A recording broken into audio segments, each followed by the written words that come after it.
Di babak sebelumnya, kekuatan Yihe melesat ke level baru setelah berhasil membangkitkan template ketiganya, Dracula, sang vampir penguasa waktu. Setibanya di Universitas Huadu, sebuah kota akademi yang melayang megah di angkasa, Yihe justru menolak mentah-mentah tawaran Dewan Mahasiswa dan memilih berguru pada Gongke. Tapi jangan tertipu dengan penampilan lolinya. Di balik sosok mungil itu, tersembunyi jiwa seorang mantan profesor yang terkenal bengis. Di bawah gemblengannya, Yihe ditempa habis-habisan di neraka ilusi pembantaian. Hingga naluri membunuhnya terasa tajam dan mampu melihat kelemahan fatal lawan.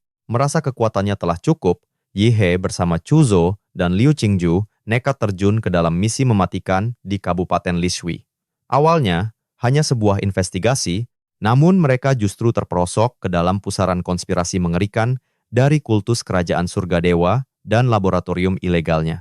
Disinilah, Yihe mempertontonkan kekuatan titannya yang maha dahsyat, menghancurkan mecha Buddha raksasa dengan tangan kosong, dan menaklukkan ilmuwan gila bernama Dr. Feng menjadi vampir bawahannya yang setia. Puncak dari semua kegilaan ini terjadi di akhir misi. Kultus sesat itu ternyata mengorbankan seluruh penduduk kota demi memanggil Dewa Bulan, Baros. Bukannya melarikan diri, Yihe malah dengan sengaja menyusup ke pusat ritual dan berhasil merampas serpihan kekuatan sang dewa. Tentu saja, Baros murka tak terkendali dan langsung menghancurkan tubuh titan milik Yihe. Namun, Yihe sudah selangkah lebih maju dengan memindahkan kesadarannya ke separuh tubuhnya yang berada di dekat Dr. Feng. Di saat paling genting, Senior Qinglong, petarung terkuat nomor 2 di negara itu, mendadak turun dari langit untuk menghadapi Baros dan menyelamatkan situasi. Berkat serpihan kekuatan dewa yang dicuri, template vampir Yihe berevolusi menjadi iblis bulan. Kini, kekuatannya akan berlipat ganda saat bertarung di bawah sinar rembulan. Sekembalinya ke universitas, Yihe langsung ditarik menjadi agen elit divisi pertama oleh senior Qinglong. Dengan kecerdikannya, Yihe memanfaatkan status barunya ini untuk menyelamatkan organisasi temannya yang diambang kebangkrutan. Caranya adalah dengan menciptakan sensasi besar, menantang seluruh pendekar di universitas dalam sebuah duel terbuka. Tujuannya hanya satu, menarik sponsor sebanyak mungkin. Episode 2 pun ditutup dengan gaya yang begitu epik. Yihe terjun bebas dari helikopter tanpa pengaman, lalu mendarat sempurna di tengah arena pertarungan, tepat di bawah sorotan cahaya bulan. Dan kini, pertarungan akbar itu telah dimulai. Atmosfer arena seketika meledak, menyambut kedatangan Yihe yang begitu spektakuler. Menyewa helikopter hanya untuk pijakan melompat, benar-benar cara pamer yang efektif. Sementara itu, sang jagoan hanya berdiri tenang, tak acuh pada gemuruh penonton di sekelilingnya. Seorang mahasiswa tingkat 2 terlihat mengusap hidungnya dengan jengkel. Pria bernama Long Tao itu hanyalah seorang selebgram kelas teri yang ingin numpang tenar di ajang ini. Menjadi penantang pertama adalah sebuah langkah yang sangat menguntungkan. Jika menang, namanya akan langsung viral. Kalaupun kalah, dia bisa membiarkan orang lain yang membereskan anak baru itu. Sambil merangkai berbagai alasan, Long Tao menggerutu. Anak baru ini benar-benar cari perhatian. Sialan. Demi konten dan penonton, aku juga harus turun ke sana. Pembawa acara segera memberikan aba-aba, memperkenalkan Yihe sebagai pewaris garis keturunan naga dan seorang ahli bela diri tahap 8.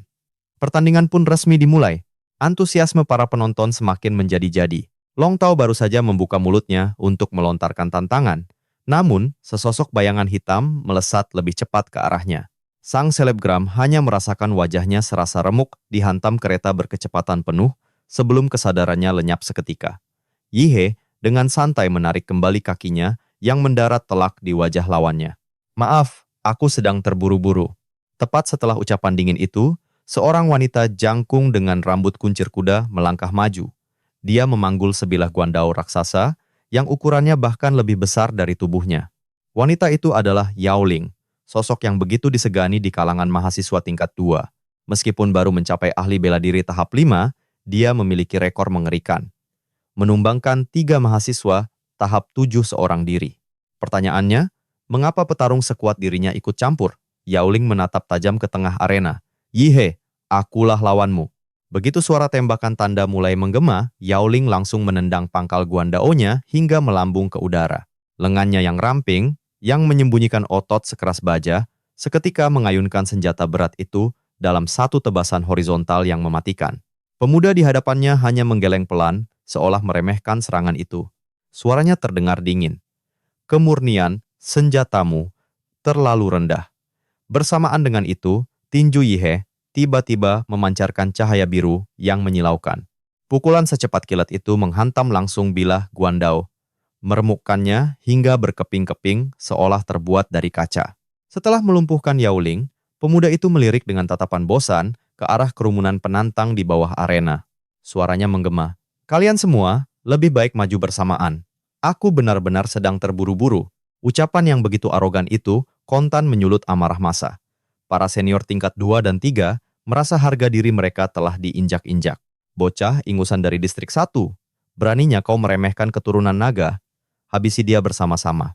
Namun, pemandangan berikutnya benar-benar menghancurkan akal sehat mereka.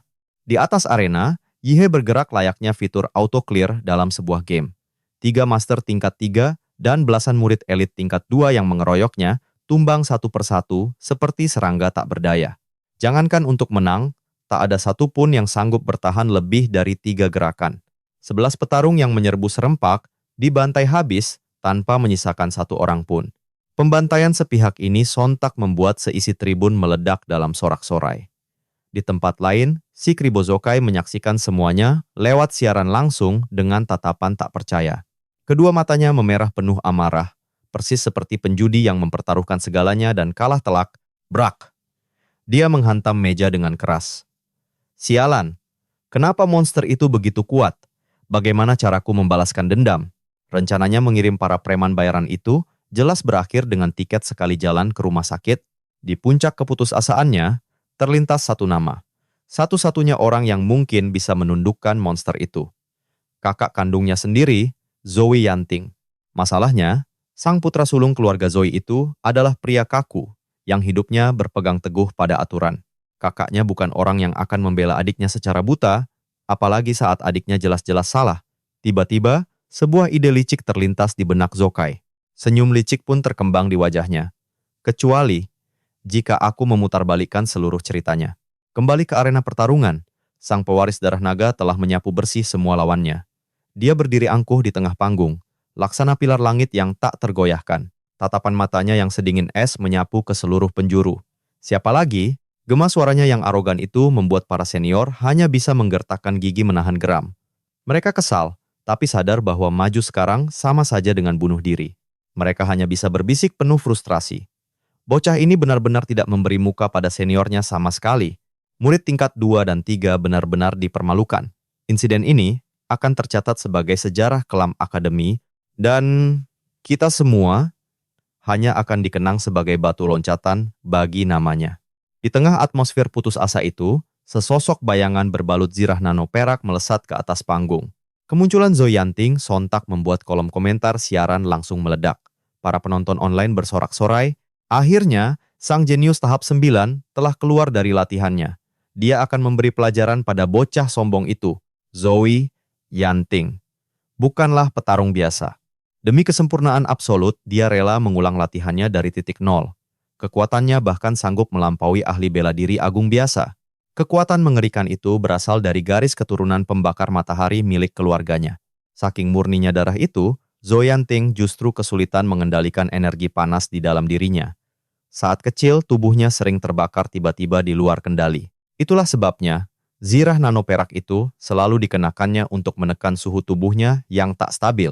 Keluarganya bahkan memaksanya belajar seni dan kitab suci penenang jiwa, semua agar emosinya terkendali dan ia bisa hidup seperti orang normal. Semua orang mengira pertarungan brutal akan langsung dimulai. Namun Zoe Yanting melakukan sesuatu yang tak terduga. Pria itu menangkupkan tangannya dan memberi hormat dengan sopan. Sebelumnya, adikku Zokai telah menyebabkan kekacauan di asramamu. Sebagai permohonan maaf, keluarga Zoe akan mengganti semua kerugian dengan kompensasi berlipat ganda. Ye jelas terkejut mendengarnya. Ia menatap pria berzirah perak itu dengan heran. "Kau kakaknya si Kribo itu, tapi kau tidak terlihat seperti orang yang suka cari masalah. Jika kau kemari bukan untuk balas dendam, untuk apa kau naik ke panggung ini?" Pria berzirah nano itu menghela napas berat. "Ini bukan tentang Zokai, adikku yang memalukan itu. Aku berdiri di sini demi kehormatan keluarga Zoe. Meskipun adikku yang bersalah, kau sama sekali tak punya hak untuk mencoreng nama baik keluarga Zoe." Mengerti arah pembicaraan ini, Yihe tertawa sinis. ia melambaikan tangannya dengan sikap meremehkan. Ah, drama klise yang mudah ditebak. Si licik itu pasti memutarbalikkan fakta untuk mengadu domba. Terserah, aku tak peduli. Reaksi santai itu membuat alis Zhou Yanting berkedut tajam. Auranya seketika berubah dingin dan mengancam. Aku ingin kau berlutut dan meminta maaf pada keluarga Zoe di hadapan seluruh akademi. Sayangnya, sang protagonis bukanlah orang yang mudah diintimidasi. Dia balas menatap dengan seringai menantang. Jika kau ingin aku meminta maaf, buktikan dulu kau punya kekuatan untuk memaksaku. Sesaat setelah kata-kata itu terucap, keduanya melesat secepat kilat, persis seperti duel koboi di tengah hari. Dua AR, dua tinju beradu di udara, menciptakan gelombang kejut yang memekakkan telinga. Benturan pertama membuktikan satu hal. Kekuatan dan kecepatan mereka benar-benar berada di level yang sama. Tanpa jeda sedetik pun, keduanya langsung terlibat dalam pertarungan jarak dekat yang brutal. Tangan mereka bergerak laksana badai, saling menghantam tanpa ampun. Saking dahsyatnya adu kekuatan mereka, udara di sekeliling arena bergetar hebat, menciptakan riak kejut yang mengguncang segalanya. Ledakan sonik menyambar tanpa henti. Kalau sampai ada petarung lemah yang nekat mendekat, gema dari pertarungan monster ini saja sudah cukup untuk menghancurkan mereka. Di tengah kekacauan itu, aura kedua kombatan justru meledak semakin dahsyat. Setiap bentrokan brutal melahirkan kepulan energi darah pekat di belakang punggung mereka. Gemuruh adu tinju mereka terdengar bak guntur yang menyambar-nyambar di angkasa. Suaranya kian memekakkan telinga. Tiba-tiba, kostum nano perak di lengan Zhou Yanting mulai memudar. Dan saat kulit di baliknya bersentuhan dengan udara, Yihe terkesiap. Suhu di sekitar lawannya tiba-tiba mendidih hingga 20 derajat. Hawa panas ekstrem itu bahkan membakar udara, memunculkan asap dan kobaran api nyata. Udara panas menyelimuti lengan sang senior, memperlihatkan jalur meridiannya yang membara merah darah. Inilah kekuatan sejati darah pembakar matahari keluarga Zhou. Para penonton pun bersorak histeris melihatnya. Gila, keduanya benar-benar monster. Level mereka jauh di atas para penantang sebelumnya. Di pusat badai pukulan yang mengerikan itu, ayunan tangan mereka bahkan tak lagi terlihat oleh mata. Asap energi darah yang pekat seketika tersapu bersih oleh tekanan angin. Energi itu berputar liar, membentuk tornado darah yang membutakan pandangan semua orang di arena. Semakin lama bertarung, Zhou Yanting justru semakin merinding ketakutan. Merasakan aura ganas di hadapannya, sang senior membatin, apa ini wujud aslinya? Kenapa auranya seperti iblis purba? Tepat pada saat itu, sebuah zirah energi hitam legam merayap menyelimuti seluruh tubuh Yihe. Dari celah zirah itu, memancar cahaya biru sedingin es yang mematikan. Memanfaatkan keterkejutan lawannya yang sesaat, Yihe melepaskan satu pukulan telak yang menghantam Zhou Yanting hingga terlempar jauh. Sang keturunan naga itu tersenyum meremehkan. Jangan lengah, Tuan Muda Zhou. Sedikit saja keraguan akan jadi akhirmu. Di tribun, seorang anak kecil meremas mainan superhero-nya dengan penuh semangat. Ayo, kakak api, kalahkan Raja Iblis Yihe. Di arena, Zhou Yanting mengerutkan keningnya dalam. Gaya bertarung lawannya terlalu liar dan brutal. Sambil menahan sakit, dia bergumam tak percaya. Apa ini hanya halusinasiku? Kenapa tubuh anak ini terasa semakin membesar? Mendengar itu, lawannya tertawa terbahak-bahak. Percaya dirilah senior Zhou, aku memang sedang membesar. Ternyata, pemuda berzirah hitam itu tidak melepaskan kekuatan raksasanya keluar tubuh. Sebaliknya, ia mengendalikannya seperti vampir purba, memadatkan kekuatan raksasa itu di dalam struktur anatominya sendiri. Dengan teknik gila ini, bukan hanya kecepatan dan refleksnya yang meroket tajam, ketahanan fisiknya pun berlipat ganda setiap detik. Sambil terus menekan, jagoan kita berkata santai. Sekarang, menghajarmu akan semudah orang dewasa memukul bocah. Kini, setiap tangkisan Zhou Yanting terasa seperti menahan ledakan bom di dalam organnya. Pria perak itu mengumpat dalam hati. Dasar monster. Pantas saja dia berani menantang seluruh sekolah. Apa fisik gila seperti ini benar-benar milik manusia? Kukira garis keturunanku sudah yang terkuat. Nyatanya, kekuatan murni, keluarga Zhou, terasa seperti sampah di hadapannya. Pria berzirah hitam ini adalah perwujudan monster sejati yang menyamar sebagai manusia. Tulang di sekujur tubuh Zhou Yanting mulai berderit retak, tak sanggup lagi menahan hantaman brutal itu. Sadar dirinya sudah di ambang batas, tekadnya kembali membara. Tubuh yang kubangun susah payah ini hampir hancur. Aku harus berlatih dari nol lagi nanti. Tapi sebelum itu, aku harus membereskan monster ini. Jika kalah kekuatan, aku akan menang dengan kecepatan. Akhirnya, Zoyanting berhasil menemukan celah di tengah badai serangan Yihe. Ledakan api menyembur dari telapak kakinya, melontarkan tubuhnya mundur dengan kecepatan kilat. Akhirnya, ada jeda sejenak untuk mengatur napas. Di seberang sana, tubuh sang lawan tiba-tiba diselimuti aura biru yang menyilaukan.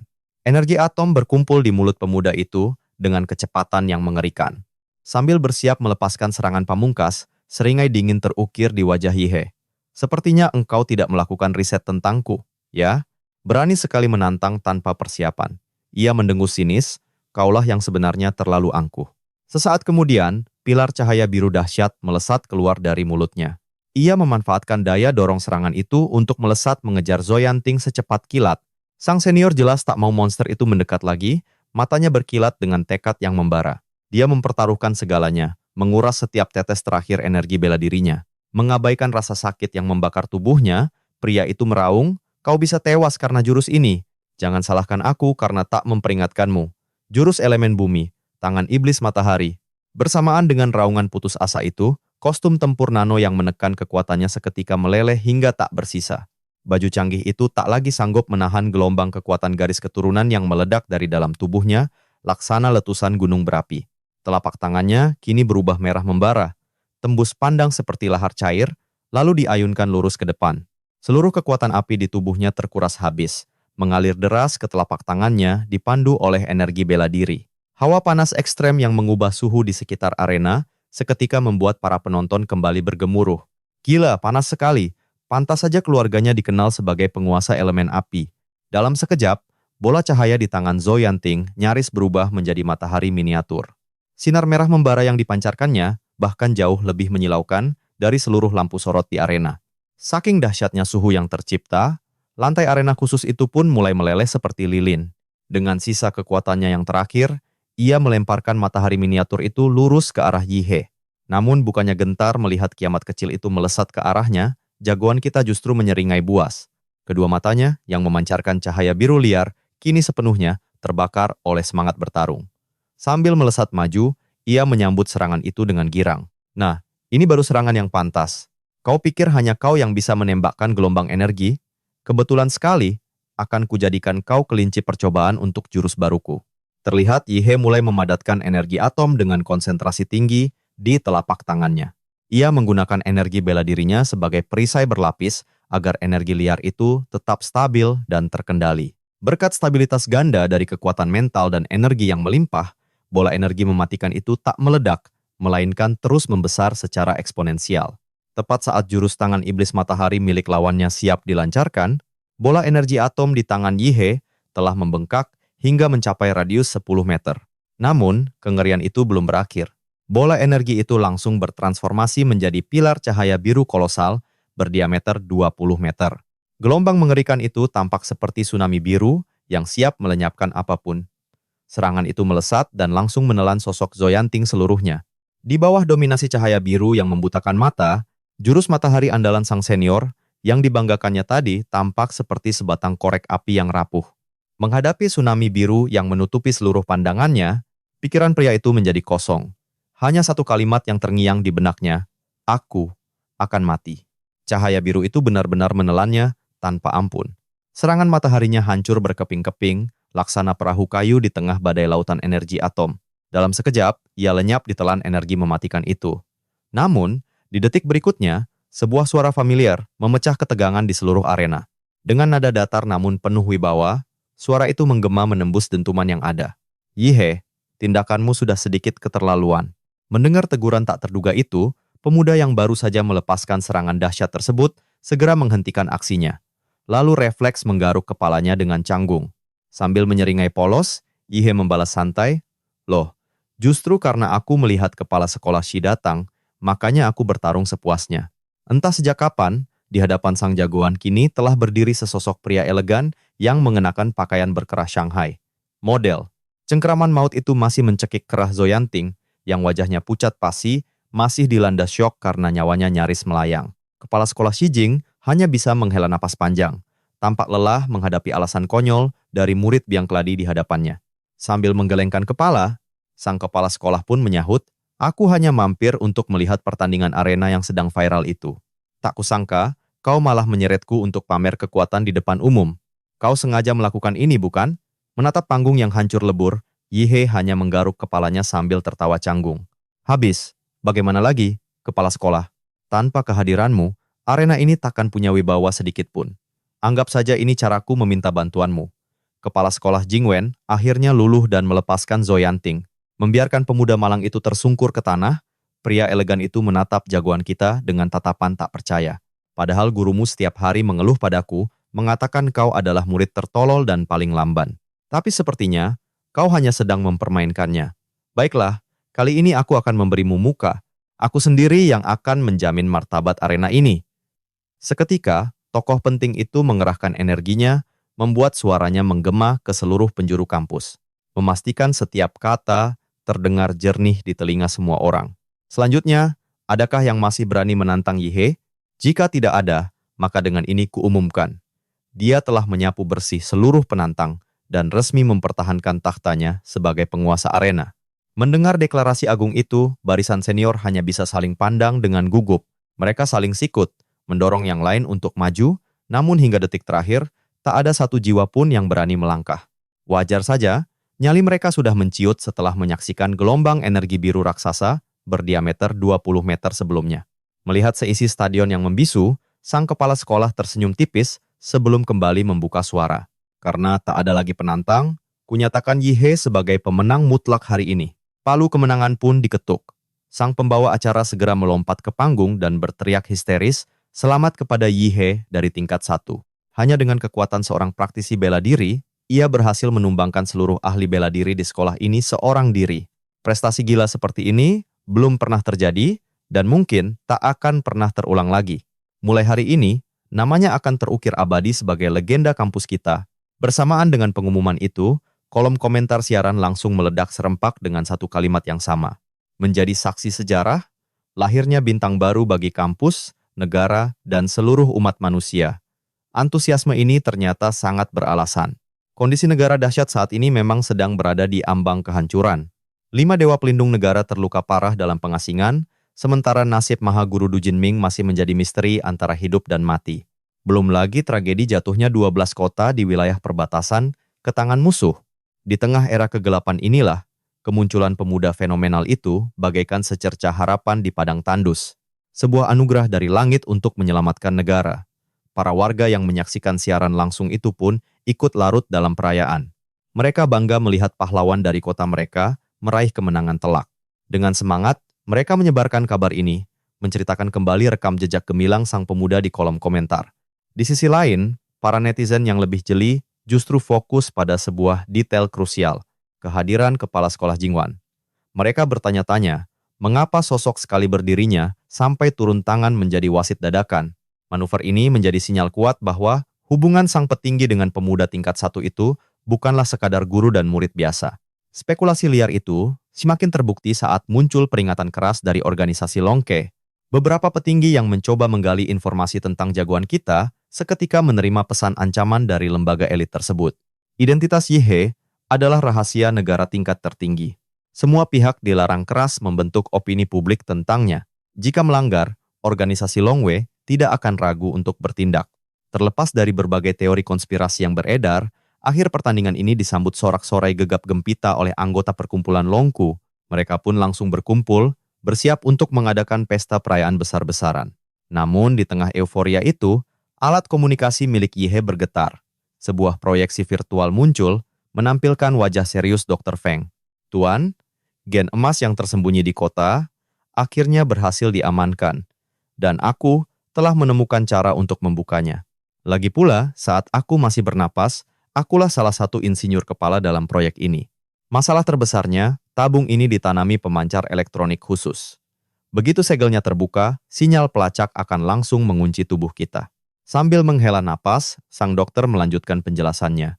Organisasi burung laser takkan segan melacak dan memburu kita sampai ke ujung dunia. Tapi jangan khawatir, aku sudah mulai meramu material untuk menciptakan sebuah peredam sinyal. Aku butuh sekitar setengah bulan untuk mengumpulkan semua komponennya, dan setengah bulan lagi untuk memecahkan enkripsi matematis super rumit pada tabung itu. Mendengar laporan detail itu, pemuda tersebut mengangguk mengerti. Kalau begitu, segera laksanakan. Tapi ingat, prioritas utamamu adalah keselamatanmu sendiri. Proyeksi hologram pun padam. Yehe memijat pelipisnya, mencoba mencerna kenyataan gila yang baru saja terungkap. Dari ingatan Dr. Feng, terkuak sebuah fakta mengejutkan. Di masa lalu, organisasi Prometheus ternyata didukung kekuatan besar dan punya aliansi rahasia dengan Kerajaan Langit Jenderal Dewa. Mereka mengerahkan sumber daya raksasa untuk secara diam-diam menetaskan janin iblis demi kepentingan kerajaan itu. Namun, saat janin itu hampir sempurna, para ilmuwan gila itu justru menusuk klien mereka dari belakang. Selama proses inkubasi, Prometheus ternyata menyuntikkan berbagai racun secara sembunyi-sembunyi. Hasilnya, saat sang iblis akhirnya terlahir, kondisinya luar biasa lemah. Momen emas itu tak disia-siakan. Mereka pun berhasil menangkap monster hidup pertama dalam sejarah umat manusia. Tanpa ampun, makhluk malang itu langsung dibedah. Setiap organnya dipotong untuk menjadi bahan eksperimen yang paling brutal. Memegang sampel dari makhluk hidup yang kastanya jauh melampaui penghuni planet biru manapun, membuat teknologi biologi Prometheus melesat tajam tak terkendali. Dan dari bangkai monster itulah, terlahir berbagai proyek gila mereka. Salah satunya adalah proyek Taman Eden yang begitu mengerikan. Sebuah rencana ambisius untuk menciptakan dewa buatan. Dewa ini tak hanya dirancang untuk menangkal invasi dimensi lain atau serangan iblis dari dunia seberang, tapi juga diprogram untuk melenyapkan seluruh tatanan negara dan bangsa yang ada. Intinya, mereka ingin dewa ini menjadi penguasa tunggal, mengatur sumber daya planet biru secara otoriter, demi mewujudkan apa yang mereka sebut keadilan absolut. Mengubah planet ini menjadi sebuah utopia, Taman Eden versi mereka sendiri. Tak hanya itu, ada pula proyek percikan api, yang bertujuan memodifikasi genetika seluruh umat manusia untuk memicu evolusi ras secara massal. Dan proyek gila inilah yang menjadi cikal bakal dari gen emas milik organisasi burung laser saat ini. Rahasia kelam di balik nama Prometheus ternyata begitu dalam dan tak berdasar. Karena dulu pernah tak sengaja menyebut beberapa istilah soal gen, Yehe mulai curiga, orang-orang salah paham dan mengiranya punya hubungan dengan sekte ilmuwan gila itu. Instingnya berteriak, memperingatkan bahwa cepat atau lambat, dia akan terseret ke dalam pusaran konflik berdarah yang melibatkan sisa-sisa Prometheus. Namun, memikirkan konspirasi sebesar itu hanya membuat kepalanya pening. Untuk saat ini, ia memutuskan menyingkirkan semua itu dan fokus pada urusan yang lebih mendesak. Ia pun merogoh saku, mengeluarkan lencana keluarga bergaya Eropa kuno pemberian dari Qinglong. Karena sibuk dengan pertandingan arena belakangan ini, ia sama sekali belum sempat mempelajari teknik penempaan tubuh yang tersegel di dalamnya. Mumpung sekarang ada waktu luang, ia berniat mencoba latihan itu sembari berbaring. Yehe meletakkan lencana di bawah bantal, lalu memejamkan mata dan memulai metode kultivasi rahasia itu. Namun baru sesaat terlelap, kesadarannya tiba-tiba ditarik secara paksa. Yehe merasakan rintik hujan sedingin es menusuk kulit wajahnya, pecah menjadi percikan air yang terasa begitu nyata. Dan begitu ia membuka mata, pemandangan asramanya telah lenyap. Yehe kini mendapati dirinya terbaring kaku, mengenakan zirah ksatria usang di tengah lautan mayat. Suasana di sekelilingnya sungguh mencekam. Tempat antah berantah ini jelas baru saja menjadi saksi bisu sebuah perang yang luar biasa brutal. Tapi dari jejak kehancurannya, ini 100% bukanlah perang antar manusia. Tanahnya penuh dengan bekas luka bakar yang aneh. Api itu tak kunjung padam meski diguyur hujan es yang deras. Di beberapa titik, tampak bekas cakaran raksasa yang mustahil berasal dari senjata buatan manusia. Belum lagi, genangan-genangan lumpur raksasa yang tersebar di mana-mana. Jika dilihat dari atas, genangan itu membentuk sebuah pola yang jelas. Sebuah jejak kaki dari makhluk kolosal yang mengerikan. Perlahan, Yehe sadar rintik hujan telah berhenti. Zirah ksatria yang tebal dan berat di tubuhnya kini terasa menyesakkan. Zirah yang hancur itu pun ditanggalkan, lalu dilempar begitu saja ke tanah. Sambil berjalan di antara tumpukan mayat, ia mencari pedang besar yang masih layak pakai di medan perang mengerikan itu. Sebab di dalam dimensi pertempuran ini, semua kekuatan sejatinya telah tersegel rapat. Untuk sementara, ia terpaksa bertarung hanya dengan senjata rongsokan seadanya. Sambil memperkirakan sisa waktu, jagoan kita yakin kalau sang pemilik dimensi akan segera menampakkan diri. Dan firasatnya terbukti benar. Tak lama kemudian, ringkikan kuda yang memekakkan telinga terdengar dari kejauhan. Dua kuda perang gagah yang menarik kereta mewah tiba-tiba berhenti tepat di hadapannya. Tirai jendela tersibak dari dalam, menampakkan seorang kakek tua berwajah sangar dengan penutup mata dan rambut cepak. Namun anehnya, saat kakek itu mengenali wajah pemuda di hadapannya, Ia langsung mendengus murka dan menutup tirai dengan kasar. Sadar kusir misterius itu akan kabur, Yihe sigap menahan bagian belakang kereta dengan tangan kosong. Hasilnya sungguh di luar nalar. Meski kedua kuda perkasa itu meringkik hebat dan menarik sekuat tenaga, kereta itu tetap tak bergeming seinci pun.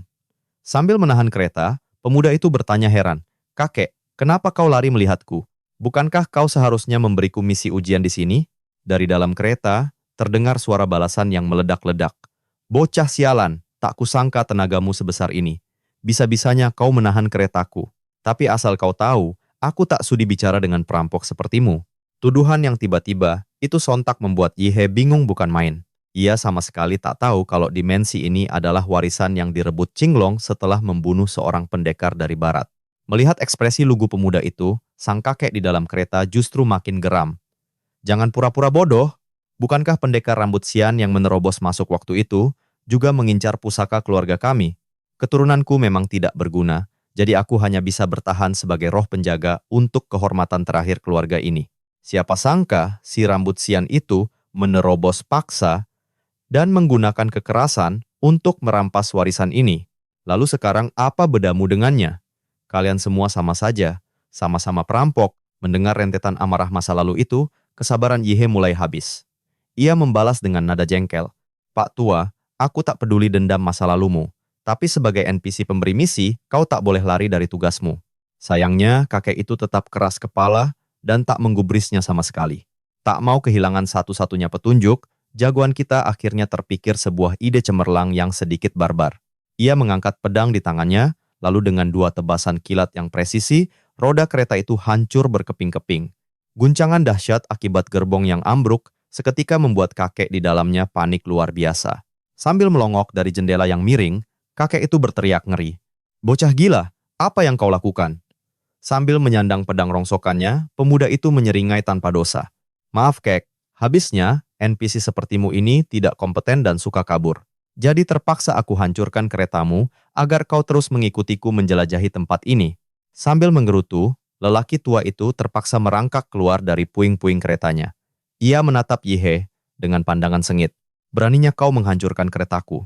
Tapi sudahlah, setidaknya kau lebih sopan dari si rambut sian itu. Ikuti jejak lumpur ini. Nanti kau akan tiba di lokasi ujian." Pemuda itu pun mulai berjalan mengikuti petunjuk. Namun tak lama, ia berhenti dan menggaruk kepalanya yang tak gatal. Aneh, jejaknya menghilang di sini. Benar-benar merepotkan.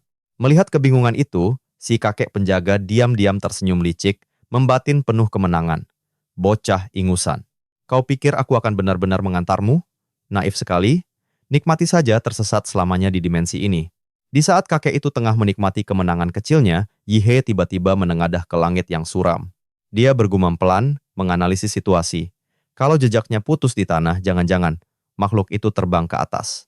Dan benar saja, matanya yang tajam berhasil menangkap siluet monster raksasa yang melayang jauh di angkasa.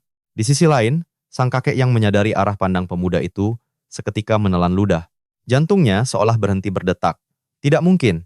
Bagaimana bisa bocah ini menemukan petunjuknya secepat itu? Insting tajam, ditambah kekuatan brutal yang ia tunjukkan. Andai dia benar-benar darah dagingku, klan kami pasti akan mencapai puncak kejayaan. Sayang sekali, jagoan kita sama sekali tak menyadari gejolak batin yang berkecamuk di hati sang kakek. Setelah mengunci arah terbang monster misterius itu, sebuah rencana brilian mulai terbentuk di benaknya. Makhluk terbang tak akan pernah bersarang di dataran rendah, sementara area ini hanyalah padang luas tak berujung. Selama aku terus menuju puncak tertinggi itu, target ujiannya pasti menantiku di sana. Matanya berkilat penuh keyakinan. Dia menoleh pada rekannya sambil tersenyum tipis. "Kek, sepertinya aku harus merepotkanmu. Pinjam kudamu sebentar." Setelah menempuh perjalanan menanjak yang tak terhitung lamanya, Yihe akhirnya menembus dataran luas dan tiba di puncak gunung bersalju yang menjulang ke langit. Namun, begitu menginjakan kaki di puncak, kudanya mendadak menggila, seolah merasakan aura teror dari sang penguasa absolut wilayah ini. Kuda itu mengamuk hebat karena ketakutan, membanting tubuh Yihe hingga terlempar keras ke hamparan salju. Melihat tunggangannya yang gemetar ketakutan, pemuda itu justru menyeringai penuh kepuasan. Dia tahu firasatnya benar. Dia telah tiba di tempat yang tepat. Sesaat kemudian, raungan naga yang memekakan telinga meledak dari balik puncak, mengguncang seluruh gunung. Sepasang sayap raksasa membentang puluhan meter, meredupkan cahaya langit saat sosok itu turun dari angkasa. Makhluk agung itu memiliki 3 leher panjang yang menopang 3 kepala naga seputih salju. Auranya sungguh mengintimidasi. Menyaksikan makhluk mitologi itu mendarat tepat di hadapannya, mata Yihe terbelalak dipenuhi rasa tak percaya. Gila, mungkinkah ini sang bencana pelenyap bintang dari dalam legenda? Tepat saat itu, salah satu kepala naga merunduk, menatap tajam ke arah jagoan kita. Dari dalam rahang kolosalnya, makhluk itu menyemburkan napas api dengan suhu ekstrem. Dihadapkan pada serangan mematikan yang siap melenyapkannya, pemuda itu justru berdiri mematung, tanpa niat menghindar sedikit pun. Detik berikutnya, ledakan dahsyat menghancurkan keheningan di puncak es. Semburan api naga menghantamnya lebih dulu, disusul oleh sambaran petir emas raksasa yang seketika membumi hanguskan seluruh area pertempuran. Dalam sekejap, sang kakek dan pemuda itu ditelan sepenuhnya oleh lautan api dan badai petir yang mengerikan. Namun beruntung bagi lelaki tua itu, statusnya sebagai penjaga dimensi membuatnya kebal dari kematian absolut. Dia menatap lautan kehancuran di hadapannya. Pria bermata satu itu tersenyum puas. Dia menggumamkan belas kasihan palsu untuk nasib lawannya. Meskipun kau cukup pintar menemukan lokasinya, pada akhirnya kau hanya menjadi abu di hadapan naga ini. Dia menghela napas panjang, meratapi kesia-siaan itu. Anak itu masih terlalu muda dan gegabah.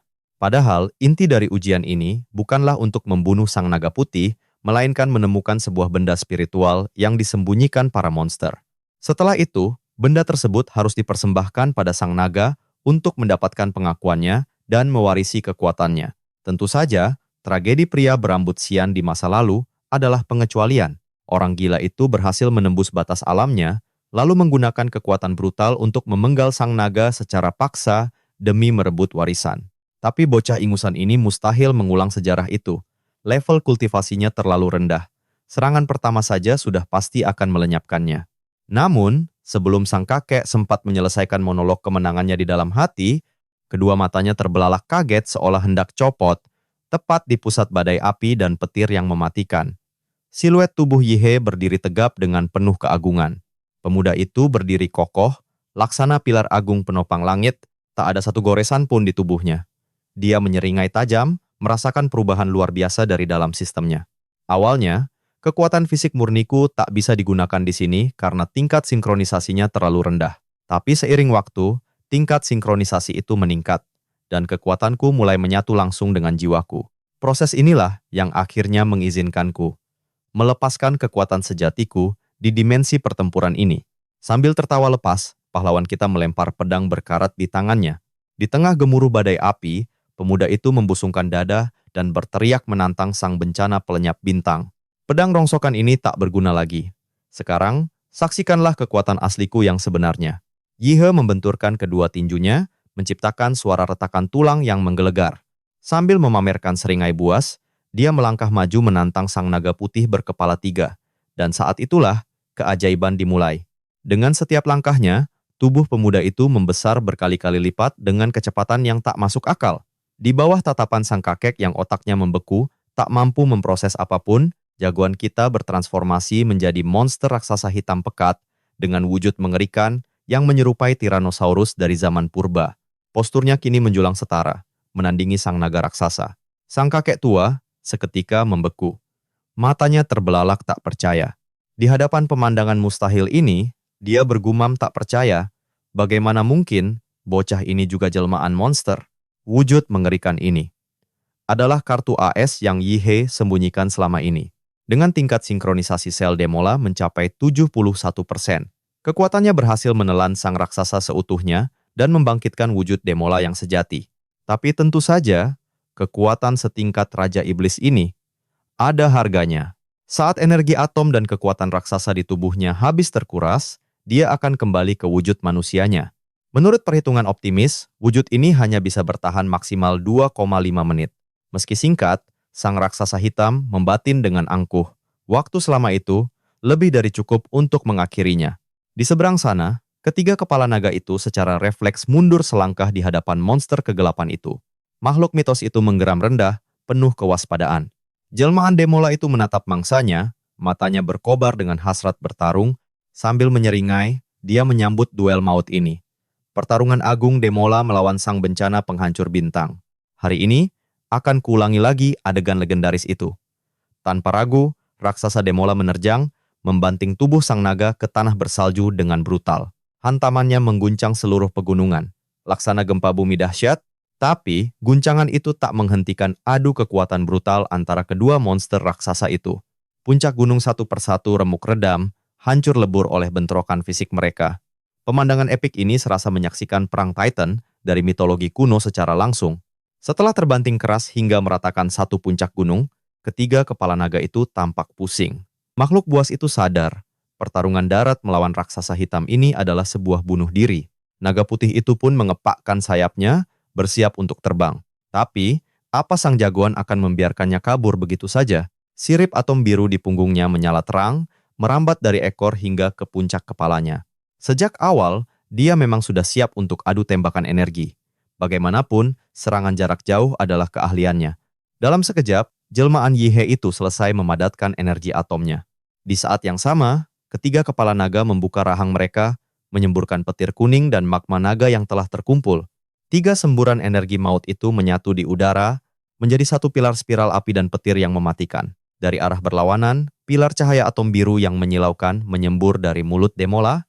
Dua energi dahsyat itu beradu di udara, menciptakan bola energi merah gelap yang terus membesar tak terkendali. Namun, wujud Demola sempurna ini sangat menguras energi. Durasi Yihe menyusut drastis setelah serangan napas atom tadi. Tapi jangan lupa, dia punya banyak jurus andalan lain. Serangan mematikannya jelas bukan hanya satu. Tanpa peringatan, duri tulang raksasa yang tak terhitung jumlahnya melesat dari perut Demola, menusuk brutal ke arah sang bencana penghancur bintang. Sang naga yang terlalu fokus pada adu laser, sama sekali tak menduganya. Jangankan bertahan, ototnya bahkan tak sempat menegang untuk menahan serangan fatal itu. Darah naga yang mendidih menyembur ke udara, diiringi rontoknya sisik-sisik putih yang berhamburan. Seketika, pilar api dan petir milik sang naga padam total akibat serangan kejutan ini. Menatap tiga kepala naga di depannya, ingatan Yihe melayang pada naga berkepala tiga lain dari masa lalunya. Rasa familiar itu justru menguatkan tekadnya. Dia tak akan membiarkan satu kepala pun tetap hidup. Raksasa hitam itu menerjang buas, menginjak dada sang bencana dengan kekuatan penuh. Napas atom kembali terkumpul di rahangnya.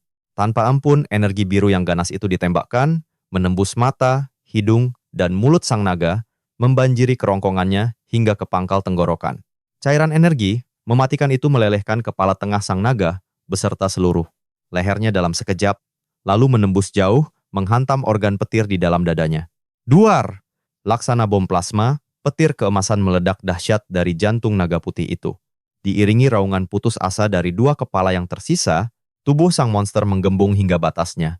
Tak sanggup menahan energi liar itu, lalu pecah berkeping-keping. Ledakan maha dahsyat itu menciptakan hujan darah yang menyelimuti angkasa, mengubah pegunungan salju yang murni menjadi lautan merah darah. Sebelum wujud demon raksasanya memudar, Yihe merobek paksa jantung naga itu dari tempatnya. Ia mengangkat organ vital itu ke langit, melepaskan auman kemenangan Titan untuk terakhir kalinya. Di bawah, sang kakek penjaga dimensi hanya bisa membeku, menyaksikan pembantaian epik itu dari awal hingga akhir. Saking terkejutnya, ia mengira ini hanyalah ilusi. Pemandangan barusan benar-benar melampaui akal sehat manusia. Pikirannya berontak, tak bisa menerima kenyataan.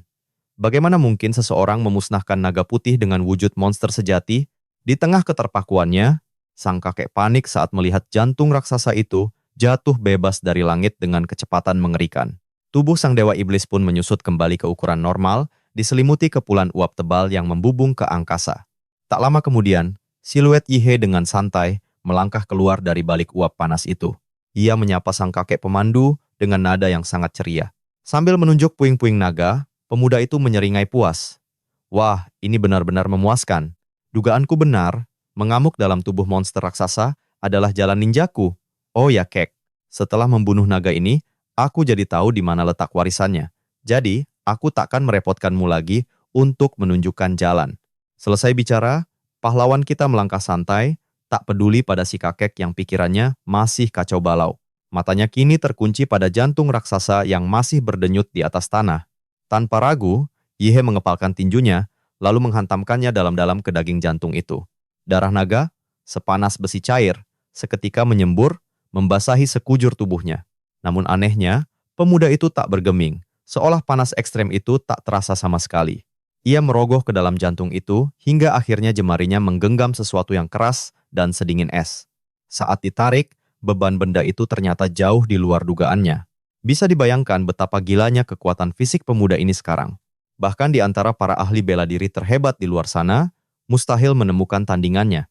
Dengan satu sentakan kuat, Yihe berhasil mencabut sebuah zirah hitam pekat berukir sisik energi dari genangan darah itu. Uniknya, material zirah ini sama sekali tidak terasa seperti logam saat disentuh.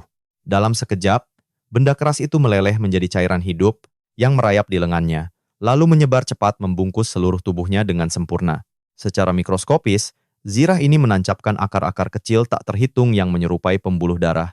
Akar-akar mistis itu menusuk dalam ke kulit Yihe, lalu menyatu secara biologis dengan jaringan kapiler di bawahnya. Pada momen penyatuan inilah, Yihe bisa merasakan zirah itu telah hidup dan menjadi kulit keduanya. Benda mustahil ini adalah wujud asli warisan elemen bumi yang legendaris, zirah naga penakluk jurang. Melihat zirah itu sama sekali tak menolak Yihe, sang kakek penjaga benar-benar tak bisa berkata-kata. Saking terkejutnya, mata tuanya terbelalak tak percaya. Bagaimana caramu melakukannya? Reaksi sang kakek sangat wajar. Selama ratusan tahun, ia belum pernah melihat satupun pewaris yang diakui sepenuhnya oleh artefak itu. Fisik para pendahulunya terlalu rapuh untuk menahan beban dan serapan darah dari zirah naga. Bahkan praktisi berambut sian yang nekat memakainya dulu hanya mampu menyerap 90% warisan. Artinya, pemuda ini adalah orang pertama dalam 1000 tahun yang berhasil menaklukkan pusaka itu sepenuhnya. Setelah mencerna informasi dari zirah itu, pahlawan kita merasa ada yang kurang. Ia menatap si kakek dengan tajam. Pasti masih ada lanjutannya, kan? Mendengar todongan itu, urat di pelipis sang tetua menonjol. Amarahnya meledak seketika. Jangan kurang ajar, kau bocah perampok. Apa kau juga mengincar rahasia inti klan kami? Reaksi sang tetua justru mengkonfirmasi dugaannya. Senyum penuh keyakinan terukir di bibir Yihe. Sambil menatap zirah di tubuhnya, ia mulai membeberkan analisanya. Zirah naga penakluk jurang ini. Sifatnya terlalu brutal dan dominan karena hanya fokus pada penempaan fisik. Maka sudah pasti, ada teknik kultivasi internal yang sepadan untuk menciptakan harmoni. Hanya dengan begitu, seorang kultivator bisa mencapai keseimbangan luar dan dalam yang sempurna. Yihe sengaja berhenti sejenak, menekankan poin utamanya. Tanpa penyeimbang, organ dalam seorang praktisi biasa tak akan sanggup menahan tekanan zirah ini. Tulang mereka akan remuk menjadi debu, darah dan daging mereka terkuras habis. Mata Yihe berbinar saat menyimpulkan temuannya. Kombinasi penempaan fisik dari luar dan penguatan organ dari dalam. Itulah metode kultivasi yang sejati. Jika digabungkan, levelnya bahkan bisa melampaui jurus bela diri bintang langit. Kesempatan emas seperti ini tak mungkin ia sia-siakan. Begitu keluar dari dimensi pertempuran, Yihe langsung mengurung diri di asramanya selama 1 minggu penuh. Selama itu, 80% waktunya dihabiskan berkultivasi di dalam lautan kesadarannya.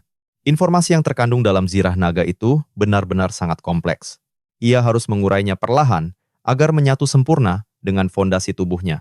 Di tengah keheningan meditasinya, sebuah panggilan masuk memecah konsentrasinya. Nama Cujo tertera di layar, dan ia pun segera menjawabnya. Ada apa, Cujo? Suara di seberang telepon langsung ke intinya. Yihe, aku dan Liu Qingzu sudah keluar dari rumah sakit kemarin.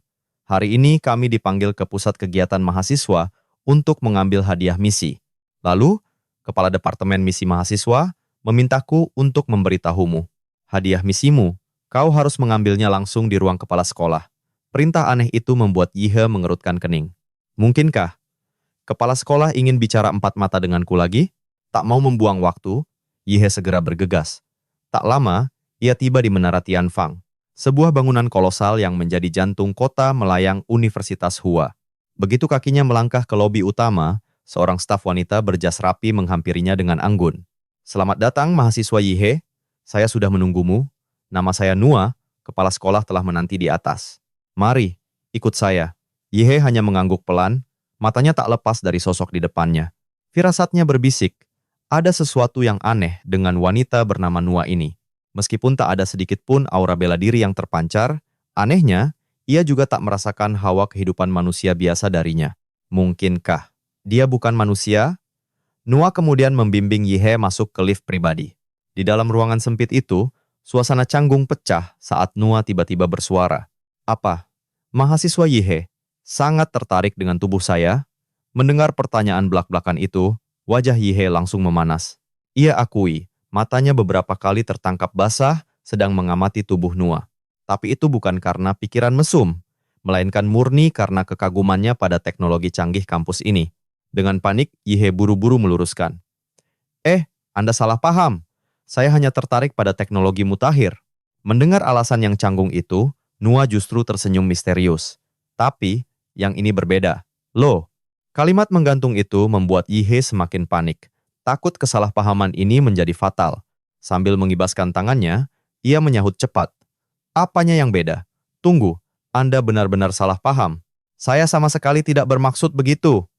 Namun, sebelum Yihe selesai panik, Nua sudah menyingkap sedikit jasnya. Di baliknya, terlihat panel mesin perak yang mulus dan rata, tanpa organ biologis apapun. Wanita android itu lalu menjelaskan dengan nada datar. Tubuh pembawa layanan produksi massal seperti saya memiliki struktur yang jauh berbeda dari wanita manusia. Kepala saya memang sengaja dirancang mirip manusia, walau dengan tingkat kemiripan rendah. Tujuannya murni agar terlihat lebih ramah saat menyambut tamu. Melihat panel mesin itu, Yihe memasang ekspresi serius dan mengangguk. Dalam hati, ia menghela napas lega. Jadi ini maksudnya berbeda. Hampir saja jantungku copot. Obrolan ringan berlanjut hingga lift berkecepatan tinggi itu tiba di lantai puncak. Pintu metalik itu berdesis terbuka, Nua menyambutnya dengan nada formal, kepala sekolah telah menantimu di ruangannya. Namun, sebuah anomali terjadi. Sesaat Yihe melangkahkan kakinya keluar dari lift, mendadak seluruh dunianya seakan berputar. Pemandangan di depannya pecah, retak seperti bingkai video yang rusak. Dan hanya dalam sekejap mata, ia mendapati dirinya telah terduduk di sebuah sofa kulit yang mewah dan empuk. Di hadapannya, kepala sekolah Shi Jingwen dengan tenang tengah menyeduh teh, seolah Yihe tidak pernah berpindah tempat. Sambil menuang teh ke cangkir porselen, pria elegan itu memulai percakapan. Tidurmu cukup nyenyak, Yihe. Apa kau sudah menguasai kitab rahasia yang diberikan oleh Qinglong?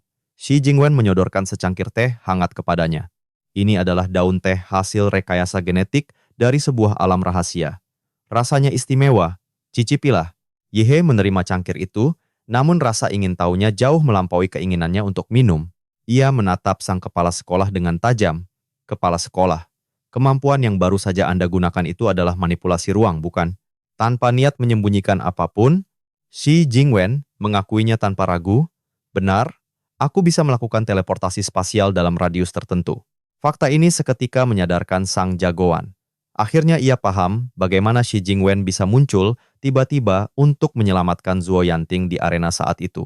Kemampuan memanipulasi ruang jarak dekat, level kekuatannya setara dengan menghentikan waktu itu sendiri.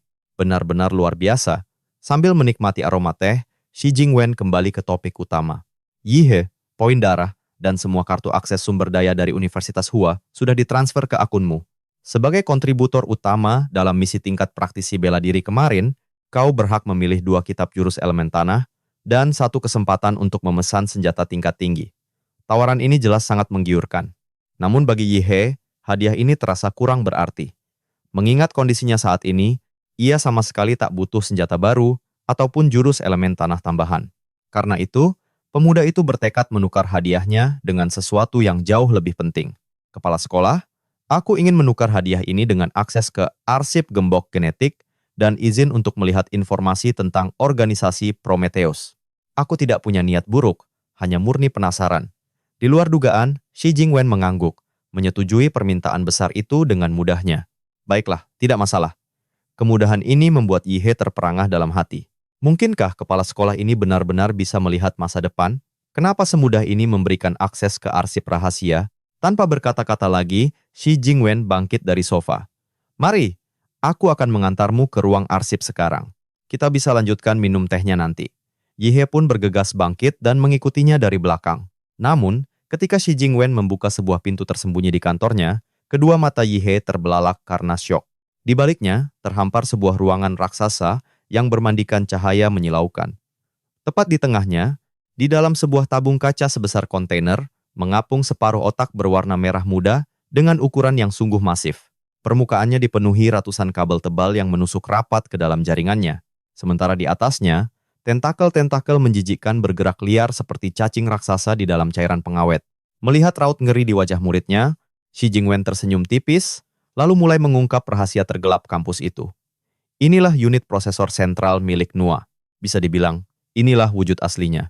Dan separuh otak ini puluhan tahun lalu adalah aset milik organisasi Prometheus. Penjelasan itu bagai petir di siang bolong. Yihe teringat rencana gila di masa lalu tentang membedah dewa dari dimensi lain.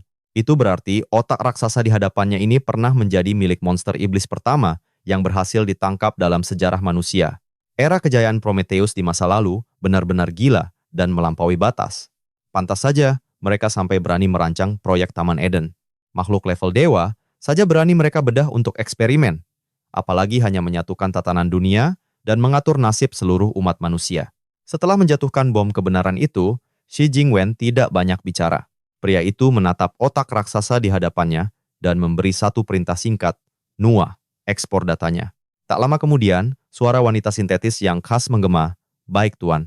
Shi Jingwen lantas mengeluarkan sebuah flash drive khusus, lalu menancapkannya ke sebuah instrumen di dekat tabung raksasa itu. Setelah melalui serangkaian autentikasi keamanan yang rumit, ia mencabut flash drive yang telah terisi penuh data dan menyerahkannya langsung pada Yihe. Sebagian data inti, NUA, telah kupindahkan ke dalam flash disk ini.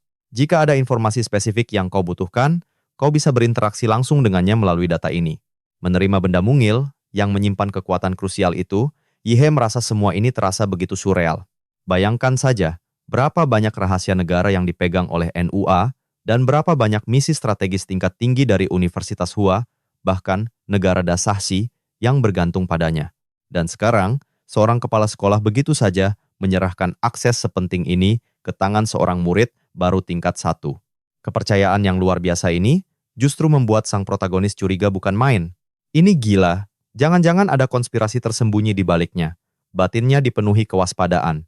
Melihat muridnya terpaku menatap flash disk itu, Jingwen bertepuk tangan pelan, menariknya dari lamunan. Sudah, jangan melamun. Meskipun aku kepala sekolah, membawa murid menyusup ke arsip rahasia tetaplah pelanggaran serius.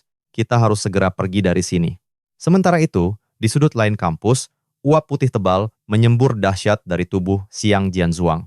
Gemuruh petir teredam bergemuruh dari dalam tubuhnya, seiring auranya yang melonjak naik secara eksponensial. Sesaat kemudian, hembusan napas dahsyat dilepaskannya, menciptakan gelombang kejut tak kasat mata yang mengguncang seisi ruangan. Hari ini, pria ambisius itu akhirnya berhasil menerobos. Dia resmi melangkahkan kaki ke ranah ahli bela diri. Merasakan kekuatan baru yang meluap-luap, Xiang Jianzhuang tertawa terbahak, penuh keangkuhan. Baru semester pertama tingkat 1, tapi aku sudah mencapai target yang butuh waktu setahun lebih bagi mahasiswa biasa. Pepatah memang benar. Jurang perbedaan antar manusia itu nyata. Bahkan di antara para jenius sekalipun, kasta itu tetap ada. Dan aku, Xiang Jianzhuang, berada di puncak kasta itu. Namun, saat sang jenius arogan itu membuka pintu, sesosok pemuda yang familiar telah menunggunya. Tanpa basa-basi, pemuda itu langsung bertanya, "Bro, sudah selesai pakainya?" Xiang Jianzhuang menyipitkan mata dan seketika mengenali wajah itu. Sambil menyeringai meremehkan, ia menjawab, "Oh, jadi kau ini yang bernama Yihe, anak bawang kesayangan Ouyang Ze itu, ya? Akhirnya kita bertemu." Mendengar nada sok kenal itu, Yihe hanya bisa mengernyitkan dahi. Sambil menggaruk kepala, ia membalas santai, "Bro, kau dari perkumpulan Longhu juga. Kalau ada masalah pribadi dengan Ouyang Ze, cari saja orangnya langsung. Aku mau pakai ruang kultivasi ini sekarang." Sikap acuh tak acuh itu seketika menyulut amarah Xiang Jianzhuang. Harga dirinya terasa diinjak-injak tanpa ampun. "Beraninya kau pura-pura bodoh di hadapanku? Apa kau benar-benar tidak tahu siapa yang berdiri di depanmu ini? Dengar baik-baik bocah udik. Namaku, Xiang Jianzhuang. Akulah sang raja mahasiswa baru, orang yang telah menginjak-injak harga diri Ouyang Ze dan nyaris membuat perkumpulan Longhu kalian tinggal sejarah." Namun sebelum gema keangkuhannya sirna, tiba-tiba, wam, sebuah gerakan secepat kilat tak terlihat oleh mata telanjang Xiang Jianzhuang. Yihe telah mendaratkan telapak tangannya tepat di atas kepala pria arogan itu. Xiang Jianzhuang hanya merasakan sensasi mengerikan, seolah disambar petir sungguhan. Seluruh sistem saraf di tubuhnya seketika lumpuh, membuatnya kaku tak bergerak. Saking dahsyatnya hantaman itu, separuh tubuh sang raja mahasiswa baru amblas menembus lantai keramik yang keras. Mengabaikan lawannya yang kini tertanam di lantai, Yihe melenggang santai masuk ke ruang kultivasi. Sambil menutup pintu, ia bergumam kesal. Sudah kubilang aku mau pakai ruangannya, malah menghalangi jalan sambil banyak bicara. Benar-benar menyebalkan. Begitu masuk ke dalam ruang kultivasi tingkat tinggi yang kedap suara itu, mata Yihe langsung berbinar penuh antisipasi. Akhirnya, tidak ada lagi nyamuk yang mengganggu. Raja monster ini sudah sangat lapar. Waktunya makan besar. Ternyata, selama ini Yihe diam-diam telah mengumpulkan inti iblis tingkat tinggi dalam jumlah masif. Kini, tibalah waktunya untuk meningkatkan persentase kecocokan cetakan iblis miliknya secara drastis. Sebagian besar inti iblis yang ia kumpulkan berasal dari monster tipe tumbuhan. Bahan langka yang dulu mustahil didapat, kini bisa ia peroleh dengan mudah, berkat akses tak terbatas ke sumber daya Universitas Hua. Mengingat proses penyerapan inti iblis dalam jumlah yang gila-gilaan ini akan memicu mode evolusi hibernasi, sekaligus melepaskan radiasi energi nuklir tingkat tinggi, Yihe dengan sengaja memerintahkan NUA, asisten elektronik barunya, untuk membuka ruang kultivasi bersegel terkuat di kampus ini. Sejak memiliki akses ke NUA, seluruh Universitas Hua seolah menjadi taman bermain pribadinya. Semua urusan menjadi mudah. Cukup perintahkan asisten virtual untuk membuka aksesnya. Setelah NUA memastikan perisai isolasi energi aktif di seluruh ruangan, sang jagoan mengeluarkan gunungan inti iblis dari cincin dimensinya, lalu melahapnya dengan rakus seolah itu hanyalah permen kacang. Walaupun tumpukan inti iblis menyusut dengan kecepatan gila, jumlah itu ternyata masih jauh dari kata memadai. Semakin tinggi tingkat kecocokan, semakin gila pula syarat yang dibutuhkan untuk peningkatannya. Jumlah dan kualitas inti iblis yang diperlukan melonjak tajam. Inilah kelemahan fatal dari kekuatan level dewa. Fase pertumbuhannya terlalu lama dan menuntut sumber daya dalam jumlah yang luar biasa mengerikan. Kekuatan dahsyat ini tak bisa diperoleh secara instan. Sebuah fakta yang jelas menghambat laju perkembangannya. Hal inilah yang memaksa Yihe untuk tetap tekun mendalami sistem bela diri para manusia. Demi masa depannya, pemuda itu tak pernah main-main. Semua langkah telah ia perhitungkan dengan sangat matang. Meskipun punya sistem cheat super kuat, ia sadar betul bahwa kecerdasan adalah kunci utamanya. Sejarah telah membuktikan, bahkan pengguna sistem pun bisa mati konyol jika mereka gegabah dan meremehkan musuh. Waktu berlalu begitu saja. Protagonis kita telah berkultivasi penuh selama 3,5 jam. Seiring energi murni dari ratusan inti iblis membanjiri tubuhnya, perlahan, tubuh Yihe mulai bersinar semakin terang. Puncaknya, wujudnya berubah menjadi kepompong energi raksasa, menyilaukan bak matahari mini berwarna biru neon. Sebuah kekuatan dahsyat yang mampu melenyapkan seluruh kota Hua, kini terinkubasi dalam peti kristal biru raksasa itu. Menanti saat peti itu terbuka, dan sang raja sejati kembali mengguncang dunia. Beberapa waktu kemudian, langit di atas kota melayang Universitas Hua tampak sangat berbeda. 2 kapal induk udara raksasa berwarna hitam pekat melayang anggun di atas kampus, menutupi cahaya matahari. Ribuan jet tempur dan kapal angkut sibuk berlalu lalang antara landasan kampus dan perut kapal induk raksasa itu. Hari ini adalah hari yang bersejarah.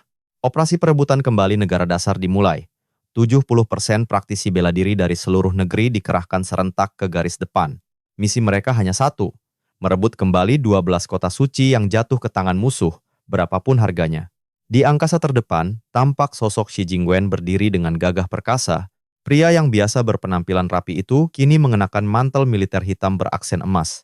Hari ini, ia menanggalkan aura cendekiawannya yang lembut. Sebagai gantinya, sang kepala sekolah memancarkan aura membunuh yang pekat dan tatapan tajam, layaknya panglima perang sejati. Tepat di bawahnya, di alun-alun raksasa, lautan manusia telah berkumpul, kecuali segelintir orang yang berhalangan, seluruh guru, staf, dan para mahasiswa petarung Universitas Hua telah berbaris rapi. Mereka berdiri tegap sesuai kompi dan tingkatan mereka, menciptakan keheningan mencekam yang penuh disiplin. Tak ada satupun suara yang berani mengusik momen sakral itu. Memecah keheningan, suara lantang Xi Jingwen yang dialiri energi, menggema di angkasa. Prajurit Universitas Hua, nyalakan asap energi darah kalian. Detik berikutnya, teriakan para praktisi bela diri menggelegar dahsyat, bagaikan guntur yang membelah langit. Mereka menyambut komando sang kepala sekolah dengan semangat yang berkobar-kobar. Tanpa keraguan, asap energi darah merah menyala, yang tak terhitung jumlahnya membumbung tinggi ke angkasa. Tak peduli perbedaan kekuatan atau keunikan energi mereka, aura setiap petarung melesat ke atas, menyatu menjadi satu kekuatan yang kokoh. Melalui resonansi energi itu, Semua orang merasakan ikatan emosi murni yang menyatukan jiwa mereka. Sebuah tekad baja untuk merebut kembali tanah air mereka, walau nyawa menjadi taruhannya. Semangat untuk mengembalikan kejayaan negara Das benar-benar menyala di dalam dada setiap orang. Asap energi dari puluhan ribu pejuang itu akhirnya menyatu, membentuk pilar merah raksasa yang menembus langit dan bumi. Tekanan aura supermasif yang dahsyat menyebar hingga ribuan kilometer jauhnya. Bahkan penduduk ibu kota di bawah sana dapat melihat dengan jelas pulau melayang Universitas Hua yang kini berwarna merah pekat. Menatap lautan murid yang siap menjemput maut, Xi Jingwen kembali bersuara dengan nada yang lebih berat. Kalian semua telah memahami misi dan rencana operasi ini dengan sangat jelas. Aku tahu, di antara kalian, banyak yang telah siap mengorbankan nyawa. Sosok gagah berbalut seragam militer itu berhenti sejenak. Tatapan matanya yang setajam elang menyapu setiap wajah para pahlawan di hadapannya. Tapi camkan ini baik-baik. Misi utama kalian adalah kembali hidup-hidup, karena harapan hanya ada bagi mereka yang bertahan. Universitas Hua akan selalu jadi rumah kalian. Kami semua akan setia menanti kalian kembali sebagai pemenang. Setelah membakar semangat mereka, Jingwen terdiam. Sesaat kemudian, matanya berkilat memancarkan cahaya keemasan yang menyilaukan. Ia merentangkan tangannya, menunjuk lurus ke cakrawala, ke arah kota-kota suci yang kini direbut oleh musuh. Seluruh pendekar Universitas Hua, dengarkan perintahku, ucapkan sumpah ini bersamaku. Suaranya menggema dahsyat, seolah merobek angkasa, memastikan sumpahnya terdengar hingga ke seluruh penjuru ibu kota. Di hadapan kita, takkan ada musuh yang tak terkalahkan. Gemuruh sumpah itu pun dibalas serentak oleh puluhan ribu pejuang dengan semangat membara. Di hadapan kita, takkan ada musuh yang tak terkalahkan. Namun di saat yang sama, di sebuah ruang kultivasi yang senyap, sebuah peti mati kristal biru raksasa mulai bergetar perlahan. Kilatan cahaya biru neon memancar dari baliknya, sebelum akhirnya kembali hening dan tenang, seakan menanti saat yang tepat untuk bangkit. Jauh dari gelegar perang, dua petarung dengan otak yang termodifikasi mesin canggih menundukkan kepala mereka dengan hormat. Mereka menyambut kedatangan sesosok wanita elegan. Namanya Yuyan. Dulu, ia adalah peneliti tingkat 2 di organisasi legendaris, Prometheus. Kini, jabatannya adalah eksekutif senior organisasi Laserbird. Belakangan ini, kepalanya serasa mau meledak, memikirkan nasib organisasinya yang diambang kehancuran. Tahun ini benar-benar tahun terkutuk bagi Laserbird. Mulai dari pencurian gen emas yang krusial, hancurnya salah satu markas utama, hingga hilangnya satu regu elit tanpa meninggalkan jejak. Rentetan bencana ini akhirnya membuat para dewan direksi menaruh curiga. Sambil memijat pelipisnya, Yuyan menggerutu dalam hati. Semua ini pasti perbuatan orang yang sama. Tujuannya hanya satu, menghancurkan Laserbird sampai ke fondasinya. Sialnya. Hingga detik ini, tak ada satupun bukti kuat yang bisa mereka temukan. Meskipun pasar gelap sudah bersusah payah membersihkan jejak pembantaian di kuil Jinsan, organisasi Long Kui milik negara dahsyat tetap mengarahkan kecurigaan utama mereka pada Laserbird. Beruntung bagi Yuyan, Long Kui sedang sibuk mengerahkan seluruh kekuatan mereka untuk merebut kembali 12 kota suci. Jika tidak, Laserbird pasti sudah lama rata dengan tanah dihancurkan oleh mereka. Momen kelengahan aparat negara inilah yang menjadi kesempatan emas bagi mereka untuk bernapas, sekaligus melepaskan monster rahasia mereka. Monster itu adalah produk gagal dari eksperimen gen emas generasi pertama. Eksistensinya tak ubahnya kotak Pandora yang berjalan. Jika tak diawasi ketat, ia bisa menjerumuskan seluruh umat manusia ke jurang kehancuran. Ironisnya, karena sisa-sisa gen emas yang mengalir dalam darahnya, produk gagal ini justru punya kemampuan unik untuk melacak keberadaan gen emas lainnya. Walaupun mudah mengamuk dan haus darah, makhluk inilah satu-satunya anjing pelacak yang bisa mengendus aset mereka yang dicuri. Yuyan sadar betul, jika mereka tak melepaskannya sekarang selagi Long Kui lengah, kesempatan untuk merebut kembali gen emas itu takkan pernah datang lagi. Dengan keputusan yang sudah bulat, Yuyan mengeluarkan sebuah kunci darurat berlambang kegagalan yang diberikan langsung oleh Dewan. Ia memasukkan kunci itu sesuai urutan protokol keamanan, lalu memutar kombinasi angka rahasia yang rumit. Diiringi derit roda gigi mekanis yang berat, pintu logam raksasa di hadapannya perlahan terbuka. Ironisnya, ruang penahanan super canggih ini terlihat biasa saja. Hanya ruangan kosong yang di tengahnya terbaring sebuah peti mati besi. Peti mati itu adalah mahakarya teknologi Laserbird, dirancang khusus untuk menyegel monster di dalamnya. Melihatnya saja sudah membuat Yuyan enggan. memaksanya teringat pada kenangan berdarah di masa lalu. Wajahnya seketika pucat pasi, diliputi oleh ketakutan yang mendalam. Tanpa ragu, ia menelan beberapa pil penenang dosis tinggi. Beberapa saat kemudian, sebuah jet tempur siluman melesat membelah awan, bergerak cepat dan senyap, tak terdeteksi radar manapun. Di dalam kabinnya, sosok bernama Fuyi duduk terbelenggu.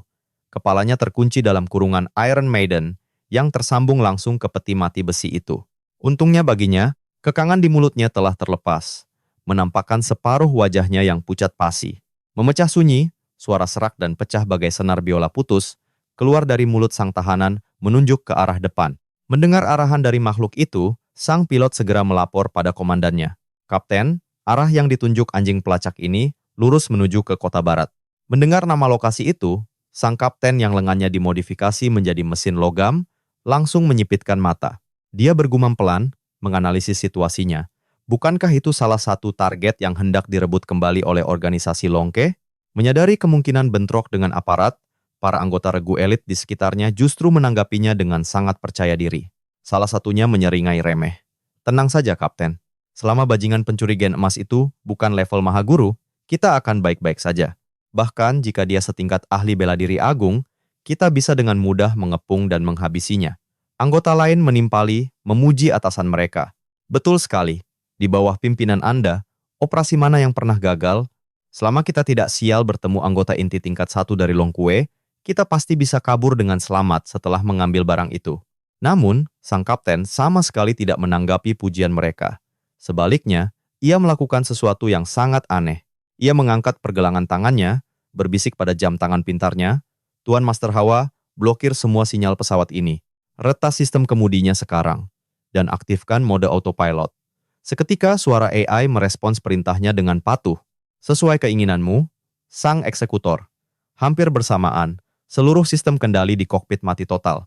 Sang pilot berteriak panik dari depan. Gawat, pesawat ini tidak bisa dikendalikan. Bahkan sebelum kepanikan itu mereda, sebuah pemandangan mengerikan terjadi. Tepat setelah pilot itu berteriak, sebuah lubang berdarah menganga di lehernya. Pria malang itu tumbang seketika tanpa nyawa. Pemandangan brutal itu sontak membuat seluruh regu di kabin belakang terperangah. Mereka menatap ngeri pada pemimpin mereka yang tangannya kini berlumuran darah segar. Salah satu dari mereka berteriak tak percaya. "Kapten, sejak kapan kau menjadi pengkhianat?" Pria berlengan logam itu menyeringai dingin, menatap anak buahnya seolah melihat tumpukan sampah. Dengan santai, ia mengibaskan darah di tangannya. "Sebutan itu tidak tepat, kawan. Sejak awal, aku bukan anjing peliharaan organisasi burung laser. Jadi, dari mana datangnya sebutan pengkhianat itu?" Aura membunuh yang pekat menguar tajam saat ia melangkah maju. "Maafkan aku, teman-teman. Nanti di neraka, kalian boleh menghukumku sesuka hati. Tapi untuk sekarang, tolong mati saja lebih dulu." Para anggota regu elit yang tadinya congkak itu, kini tak lebih dari ikan-ikan tak berdaya di atas talenan. Di dalam kabin yang sempit ini, mereka tak punya celah sedikit pun untuk melawan. Mereka hanya bisa melotot ngeri saat tangan logam raksasa itu meremukkan leher mereka satu persatu, semudah meremas kaleng soda kosong. Di tengah pesta pembantaian sepihak itu, sang tahanan mengerikan di sudut kabin justru tertawa girang, menikmati pertunjukan berdarah di hadapannya. Tawanya yang sumbang menggema di ruangan itu. "Semuanya sudah mati ya, kawan? Boleh aku minta sedikit darahnya? Aku haus sekali." Sang kapten, yang baru saja menghabisi nyawa terakhir, merobek dada korban di kakinya dan mencabut jantung yang masih berdenyut. Ia berjalan ke arah tahanan sambil menyodorkan organ vital itu. "Semua anggota regu ini adalah praktisi tingkat ahli bela diri agung. Kau harus benar-benar menikmati kualitas jantung mereka. Makanlah, anjing pelacakku." Tanpa ragu, sang kapten menjejalkan jantung berdarah itu ke dalam mulut Fuyi. Makhluk buas itu langsung mengunyah dan menelannya dengan rakus, seolah sedang menikmati buah persik yang paling manis.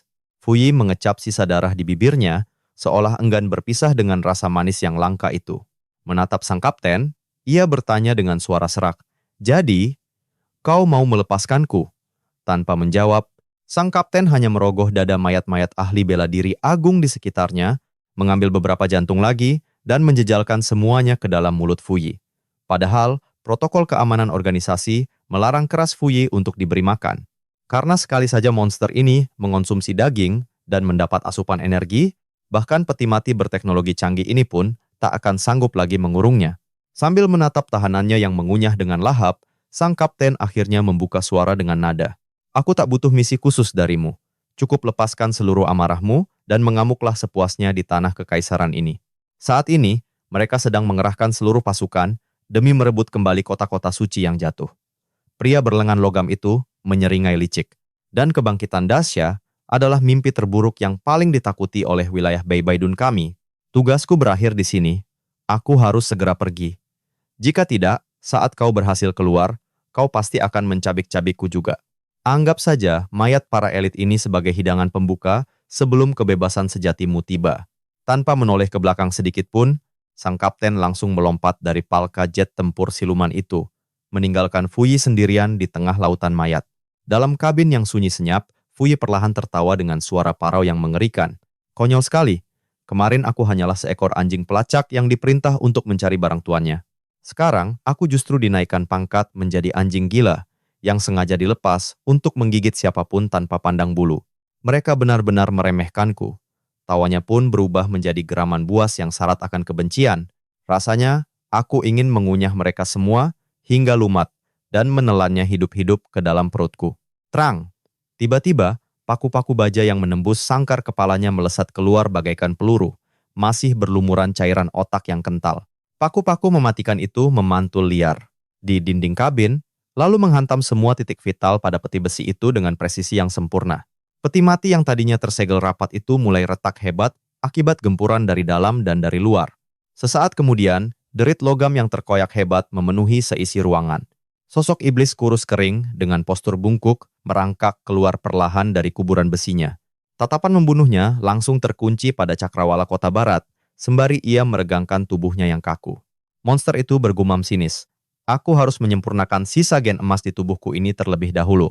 Setelah mencapai evolusi sejati dan menjadi dewa, akan kulihat manusia sombong mana yang masih berani memperlakukanku seperti anjing.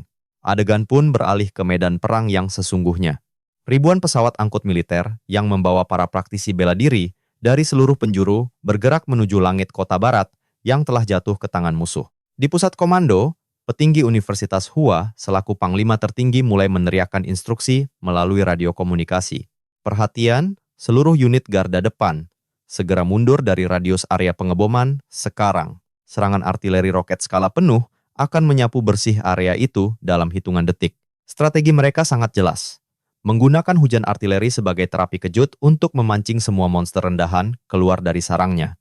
Begitu pertahanan terluar mereka melemah dan fokus monster tingkat penguasa teralihkan, pihak komando akan langsung menerjunkan regu pembunuh elit yang dipimpin langsung oleh para mahaguru. Mereka akan menyusup bagai hantu ke jantung pertahanan musuh dan melancarkan operasi pemenggalan secara kilat. Saat lautan api mulai melalap pinggiran kota, genderang perang pun resmi ditabuh. Namun, di tengah kekacauan ledakan itu, tak ada satu radar pun yang menyadari kehadiran sebuah jet tempur siluman yang meluncur mulus menembus awan, menyusup ke bagian terdalam kota barat.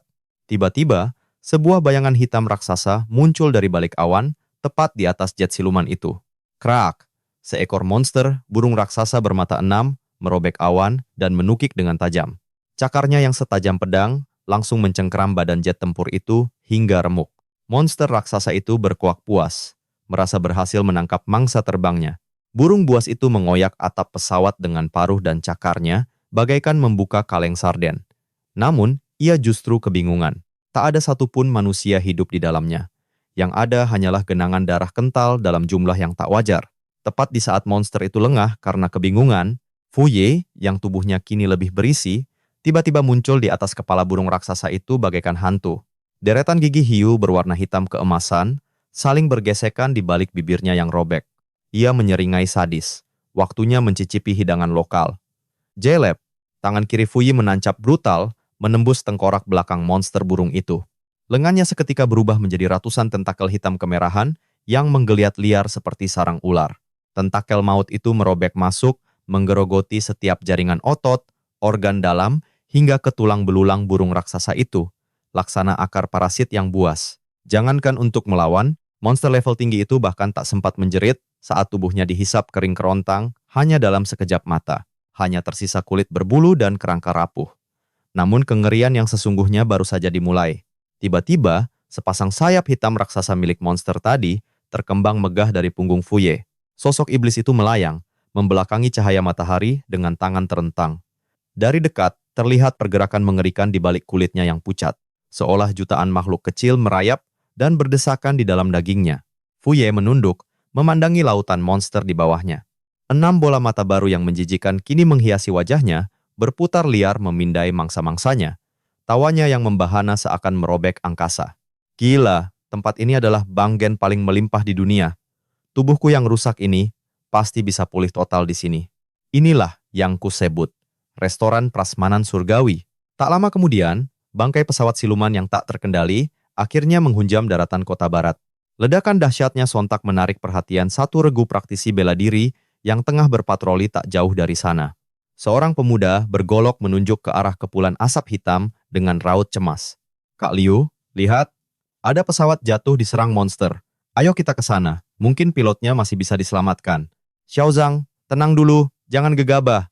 Monster yang bisa menjatuhkan pesawat siluman bukanlah lawan sembarangan. Dan kemungkinan besar dia masih berkeliaran di sekitar bangkai pesawat itu mencari mangsa." Namun, darah muda Xiaozang mengabaikan peringatan seniornya. "Ayolah, apa yang perlu ditakutkan? Kak Liu adalah ahli bela diri agung. Lagi pula, kita masih di pinggiran kota barat. Mustahil ada monster level boss yang tersesat sampai sini. Kalau baru di pinggiran saja kita sudah gemetar, bagaimana kita bisa menerobos ke jantung pertahanan musuh nanti?" Mengandalkan kecepatan dan kekuatan khas praktisi tingkat tinggi, regu kecil itu melesat melintasi jalanan yang hancur dan tiba di lokasi dalam hitungan menit. Tapi bukannya menemukan korban selamat, pemandangan yang menyambut mereka adalah neraka yang tumpah ke bumi. Belasan monster buas yang tadinya mengerumuni bangkai pesawat, kini telah menjadi lautan darah dan gumpalan daging cincang. Di tengah lautan mayat itu, sang pelaku pembantaian duduk santai membelakangi mereka. Terdengar, ia tengah asyik mengunyah sesuatu, diiringi suara tulang yang berderak-derak. Kak Liu menelan ludah, menatap sisa-sisa monster itu dengan wajah tegang luar biasa. Instingnya berteriak-teriak akan bahaya. Setiap monster di sana dicabik-cabik dengan cara yang sangat sadis. Terlihat jelas, si pelaku sengaja menyiksa korbannya agar tak langsung mati. Pola serangannya membuktikan, makhluk di depan mereka membunuh bukan untuk bertahan hidup, tapi murni untuk menikmati penderitaan. Tepat saat Kak Liu perlahan mengangkat tangan memberi isyarat mundur, kepala sosok itu tiba-tiba berputar 180 derajat ke belakang dengan suara leher yang patah. Mulut tanpa bibir dengan gusi berdarah itu menyeringai lebar, menatap lurus ke mata Kak Liu dengan tatapan lapar yang murni. Tanpa sedikit pun pancaran energi, ribuan tentakel hitam kemerahan meledak dari dalam tanah di sekeliling mereka. Tentakel-tentakel menjijikan itu saling menjalin dengan kecepatan kilat, membentuk kurungan daging raksasa yang menyekap seluruh anggota regu tanpa celah. Xiaozang, yang diliputi panik dan amarah, segera mengerahkan seluruh kekuatannya. Jurus tebasan angin. Pemuda itu mengayunkan golok raksasanya sekuat tenaga, berniat untuk membelah dinding kurungan yang menjijikkan itu. Namun, sensasi tebasan yang dirasakannya begitu aneh, seolah ia baru saja menghantamkan senjatanya ke rawa lumpur hidup. Golok kebanggaannya tertancap dalam di dinding daging itu, dan tak bisa ditarik kembali. Sebelum Xiaozang sempat bereaksi, dinding di depannya tiba-tiba menonjol, membentuk wajah manusia raksasa yang mengerikan.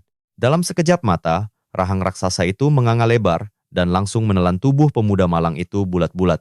Terdengar suara tulang yang diremukkan, membuat siapapun yang mendengarnya ngilu. Wajah itu kembali menyatu dengan dinding kurungan. Xiaozang lenyap ditelan bahkan tanpa sempat menjerit. Menyaksikan juniornya dimakan hidup-hidup, Kak Liu meraung marah hingga suaranya serak. Aura emas membuncah dahsyat dari seluruh tubuhnya. Tak ada lagi kata mundur. Nalurinya berteriak, jika iblis di hadapannya tak segera ditumbangkan, takkan ada yang selamat dari penjara daging ini. Di dalam sangkar berdaging itu, Fu Yi menatap mangsa barunya yang menerjang maju, menjulurkan lidahnya dengan tatapan penuh nafsu. Tangan kiri sang iblis menggeliat liar, dalam sekejap berubah menjadi golok daging hitam kemerahan yang mengerikan. Di hadapan Kak Liu yang membelalak tak percaya, iblis itu meniru jurus tebas angin milik Xiaozang dengan sempurna. Meski Kak Liu berhasil menghindar dari serangan maut itu, berkat insting tempurnya yang tajam, wajah wanita tangguh itu seketika menjadi pucat pasi. Mustahil. Bagaimana bisa monster ini meniru jurus Xiaozang sampai sedetail itu? "Xiaozang, apa kau masih hidup?" seru Kak Liu dengan suara bergetar. Sebagai jawaban, suara Xiaozang yang tersiksa menggema dari segala penjuru. "Kak Liu, sakit sekali. Tolong aku." Mendengar rintihan juniornya, Kak Liu mendongak mencari sumber suara. Namun, pemandangan yang menyambutnya membuatnya terpaku dalam teror. Dinding-dinding daging di sekelilingnya kini dipenuhi ratusan wajah Xiaojang yang terdistorsi, menjerit dalam penderitaan tanpa akhir. Wajah-wajah itu menatapnya dengan bola mata memerah, seolah memohon untuk segera dilepaskan dari siksa. Tepat saat pertahanan mental Kak Liu runtuh, Fu Yi melihat sebuah celah sempurna. Ia mengangkat pedang dagingnya tinggi-tinggi dan menebas tanpa ampun ke arah wanita itu. Beberapa saat kemudian, setelah Fu Yi menyelesaikan santapannya, wujudnya berubah, meniru rupa mendiang Kak Liu dengan sempurna. Sambil mengusap perutnya, monster itu bergumam puas. Dagingnya memang agak alot, tapi kualitas energi dan rasanya lumayan juga. Sambil meregangkan lehernya hingga berbunyi krak, ia menyeringai lebar. Aku merasakan gen emas lain di seberang kota ini. Sambil menuju ke sana, sepertinya akan sangat seru jika aku menyusup ke regu lain untuk bermain-main. Ketika mereka sudah percaya sepenuhnya padaku dalam wujud ini, aku akan mulai melahap mereka satu persatu. Hahaha. Raut keputusasaan di wajah mereka pasti akan sangat indah, kekehnya dengan tawa psikopat. Fu Yi merentangkan tangannya, menikmati aura pertempuran yang pekat di udara, dan di perang ini, ada banyak sekali aura kehidupan yang kuat. Pasti milik para master dan monster tingkat lord. Jika aku berhasil melahap gen-gen setingkat itu, katakan padaku, siapa lagi yang berani memperlakukanku seperti anjing? Suaranya berubah menjadi geraman monster yang buas. Aku telah memutus rantai ini dan berevolusi menjadi iblis sejati. Sementara itu, di garis depan pertempuran yang lain, seekor kuda kerangka putih berkaki 8 meringkik memekakkan telinga. Makhluk mengerikan itu dengan mudah menahan hujan rudal yang datang bertubi-tubi, menerobos jaring artileri, dan mengamuk di tengah formasi tank manusia, menebar kehancuran. Di sisi lain, sesosok satria gagah berani berdiri di garis terdepan untuk menyambut kedatangan monster itu. Ia mengenakan zirah suci yang memancarkan pendar cahaya terang, menggenggam erat tombak bersisik naga sambil menunggangi seekor kuda bertanduk satu seputih salju. Setiap tebasan tombak dari pria itu bagaikan kilat emas yang merobek angkasa, bagaikan sambaran hukuman dari langit, ia dengan mudah memusnahkan kuda kerangka itu hingga tak bersisa. Namun sayangnya, menghadapi gelombang monster tak berujung yang bagaikan tsunami, kekuatan artileri kebanggaan umat manusia tak lebih dari sebatang lilin kecil di tengah badai. Sebuah lilin rapuh yang bisa padam kapan saja. Dalam situasi genting ini, satu-satunya harapan manusia adalah mengirim para praktisi elit untuk menyusup ke jantung pertahanan musuh. Misi mereka adalah melakukan operasi pemenggalan, menargetkan para monster tingkat tinggi. Hanya dengan begitu, moral pasukan monster akan hancur dan memaksa sang penguasa untuk menunjukkan dirinya. Dan misi bunuh diri ini diemban oleh regu elit beranggotakan 5 orang dari Universitas Hua. Pria gagah yang memimpin serangan tadi tak lain adalah Chen Tianyu, Dekan Akademi Master Universitas Hua. Ia adalah seorang praktisi bela diri veteran yang telah mencapai tingkat master, ranah pemecah kepompong tahap 7. Di sisinya, seorang anggota regu, Dei Qiming, angkat bicara. Guru, dikatakan bahwa semakin tinggi alam kultivasi seorang seniman bela diri, intuisi spiritual mereka akan menjadi setajam pedang. Bahkan ada rumor, saat mencapai ranah maha guru di puncak tahap transformasi kupu-kupu, mereka mampu melihat pertanda kematiannya sendiri lewat mimpi. Mendengar ucapan muridnya, Chen Tianyu mengangguk mantap. Tatapannya tak tergoyahkan. Itulah sebabnya, Qiming, intuisi seorang seniman bela diri adalah sesuatu yang harus kita percayai sepenuhnya. Tanpa sepatah kata pun, sang dekan mengangkat tangannya tinggi-tinggi. Seluruh pasukan, berhenti, siaga penuh, perintahnya menggema. Sontak, laju pasukan elit yang tadinya melesat kencang, terhenti seketika. Luar biasa, tak seorang pun dari mereka yang berani meragukan perintah absolut itu. Chen Tianyu lantas turun dari kuda bertanduk tunggal yang ditungganginya. Ia duduk bersila di tanah, memeluk erat tombaknya, lalu memejamkan mata, memasuki meditasi mendalam. Hening menyelimuti selama waktu yang dibutuhkan untuk membakar 3 dupa. Tiba-tiba, Chen Tianyu membuka matanya, tatapannya setajam elang. Sesaat kemudian, firasat buruknya menjadi kenyataan. Seluruh pasukan merasakan tekanan aura yang luar biasa besar mendekat dengan kecepatan mengerikan. Doom! Bongkahan batu raksasa keemasan jatuh laksana meteor dari angkasa, menghantam tanah tepat di hadapan mereka. Ketika debu perlahan sirna, sesosok makhluk bangkit dari kawah itu. Wujud aslinya terpampang jelas, menjulang setinggi 5 meter. Anatominya menyerupai seekor kumbang badak raksasa dengan satu tanduk kokoh. Tubuhnya yang berotot kekar, terbalut sempurna oleh cangkang emas tebal yang berkilau indah sekaligus mematikan. Keempat tungkainya begitu besar dan kokoh, laksana pilar-pilar penyangga kuil kuno. Sepasang mata kecilnya menyala dengan cahaya hijau yang mengerikan. Di atasnya, bertengger sebuah tanduk tunggal yang kokoh dan tajam, menjulang lurus ke langit seperti gading seekor mamut purba. Kemudian, suara yang dingin dan penuh penghinaan keluar dari mulutnya. Raja ini sudah bersusah payah menyiapkan jebakan maut untuk kalian di depan sana. Lantas, mengapa kalian justru berhenti di sini? Namun, Chen Tianyu tak punya waktu untuk meladeni bualan monster itu. Tatapannya terkunci pada sang musuh saat ia meneriakkan perintah tempur. Target telah terkonfirmasi, itu adalah penguasa Kota Barat, Raja Kumbang Tanduk Emas. Seluruh pasukan, bentuk formasi tempur. Sambil memutar tombaknya, sang dekan berseru membakar semangat mereka. Setiap detik yang kita hemat dalam menaklukkan penguasa ini akan menyelamatkan ribuan nyawa prajurit di garis depan. Jurus elemen tanah, tombak naga petir baja. Ledakan sonik yang dahsyat meletus di belakang Chen Tianyu. Dengan daya dorong itu, tubuhnya melesat menembus udara laksana peluru meriam. Tombak perak bersisik naga di tangannya memancarkan kilat putih yang menyilaukan, melesat lurus mengincar jantung sang raja monster. Namun, di hadapan serangan yang begitu mematikan itu, sang Raja Kumbang Tanduk Emas justru menyeringai remeh dengan ekspresi arogan layaknya manusia. Manusia lemah dan bodoh. Apa kalian pikir trik murahan seperti ini mampu menggores kulitku? Biar kutunjukkan pada kalian. Arti sesungguhnya dari kekuatan absolut. Kepalan tangannya yang raksasa mengeras, menampakkan urat-urat biru di balik cangkangnya. Tanpa teknik bela diri, tanpa energi elemen apapun, ia murni mengandalkan kekuatan fisiknya yang brutal untuk menghantam ruang di depannya, menyambut serangan sang maha guru. Akan tetapi, sedetik kemudian, senyum congkak di wajah Raja Kumbang itu lenyap, digantikan oleh keterkejutan luar biasa. Hah? Apa-apaan ini? Ternyata, sepersekian detik sebelum tombak petir Chen Tianyu beradu dengan tinju emas sang monster, sesosok kakek tua yang kurus, namun berotot kawat muncul dari udara tipis, tepat di samping tinju raksasa itu. Inilah jurus rahasia elemen tanah. Tangan air yang menembus batu, kedua tangan keriput kakek itu bergerak dengan lincah. Arahnya terus berubah, mengalir deras laksana arus sungai. Dengan kecepatan dewa, bayangan tangannya menghantam berbagai titik vital di sepanjang lengan Raja Kumbang secara beruntun. Seketika, sang Raja Monster merasakan lengannya menjadi kebas, disusul oleh rasa ngilu yang tak tertahankan. Akibatnya, kekuatan penghancur dari tinju mautnya lenyap seketika, menjadi tak berarti. Menyadari dirinya telah diperdaya, amarah sang monster meledak hebat. Manusia licik, jadi kalian adalah pasukan khusus yang dibentuk setelah mempelajari semua kelemahanku. Baiklah kalau begitu, akan kuhabisi kau lebih dulu, orang tua. Sayap cangkang emas di punggungnya tiba-tiba terkembang lebar, menciptakan badai angin dahsyat yang seketika mementahkan serangan tombak Chen Tianyu. Di sisi lain, tangan sang monster melesat, bak meteor, mengincar langsung kepala sang tetua. Di momen kritis antara hidup dan mati, sosok raksasa setinggi 3 meter berteriak menggelegar.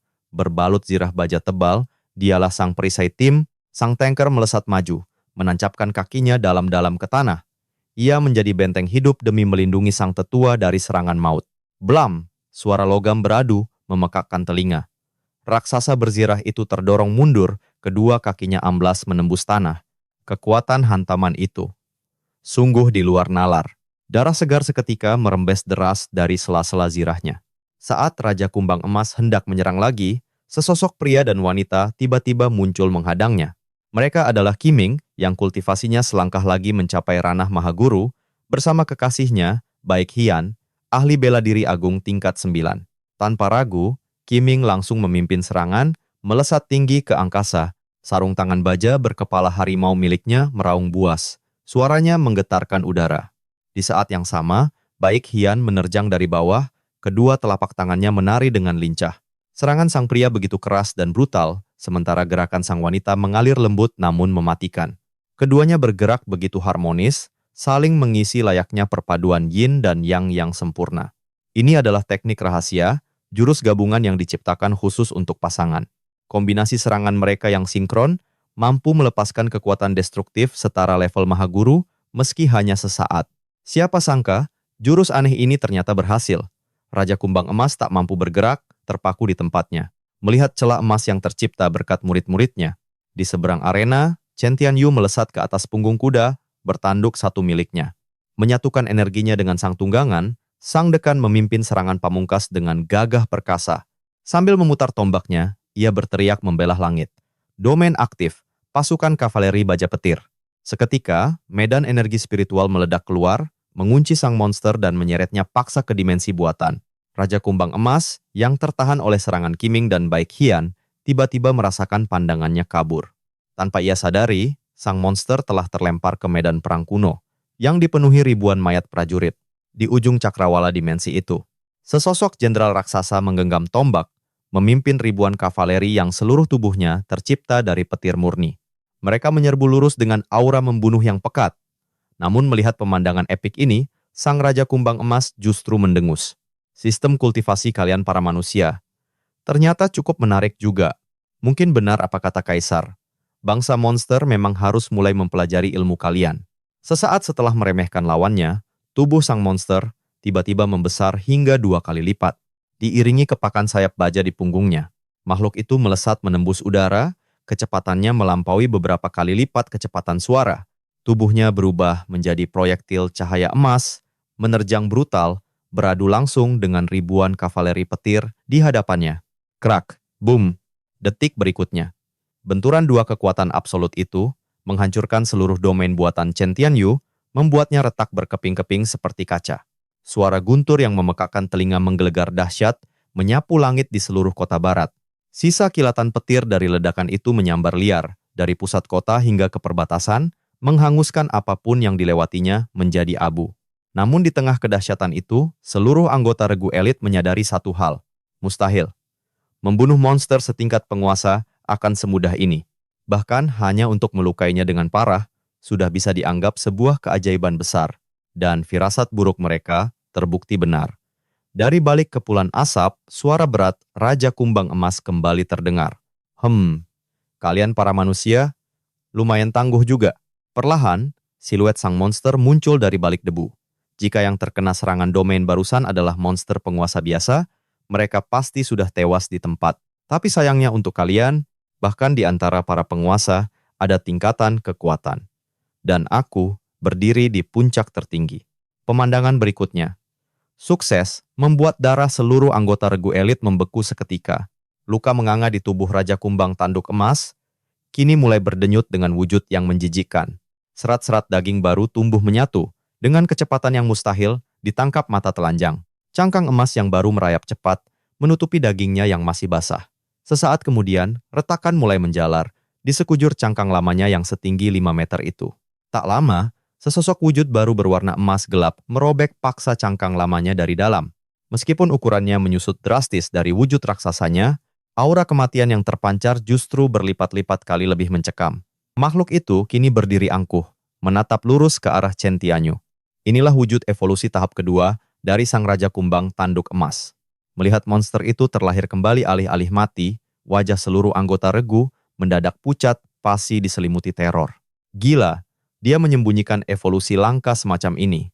Seru mereka serempak, tak mampu mempercayai penglihatan mereka. Sebelum rasa panik itu mereda, sosok sang Raja Kumbang tiba-tiba lenyap menjadi bayangan buram. Wush! Hembusan angin dahsyat menerjang mereka semua. Dalam sekejap mata, monster itu telah berpindah tempat, kini berdiri tepat di hadapan sang kakek petarung. Kecepatannya begitu absurd, hingga sang veteran tangguh itu bahkan tak punya waktu untuk bereaksi. Dai Qiming dan Bai Qianqian yang berada paling dekat, maju mempertaruhkan nyawa, memasang badan di depan sang kakek dengan kuda-kuda pertahanan terkuat mereka. Sang kakek pun refleks mengerahkan seluruh sisa tenaganya, bersiap menahan serangan maut yang akan datang. 2 detik kemudian, gelombang kejut maha dahsyat mengguncang cakrawala. Sisa tekanan angin dari tinju sang monster menyapu bersih area ribuan meter di hadapannya. Begitu gilanya kekuatan pukulan itu, getaran udaranya saja sudah cukup untuk menghancurkan setiap kaca jendela di gedung-gedung sepanjang jalan. 3 sosok manusia terlempar ke udara, tak berdaya bagaikan boneka kain yang putus talinya.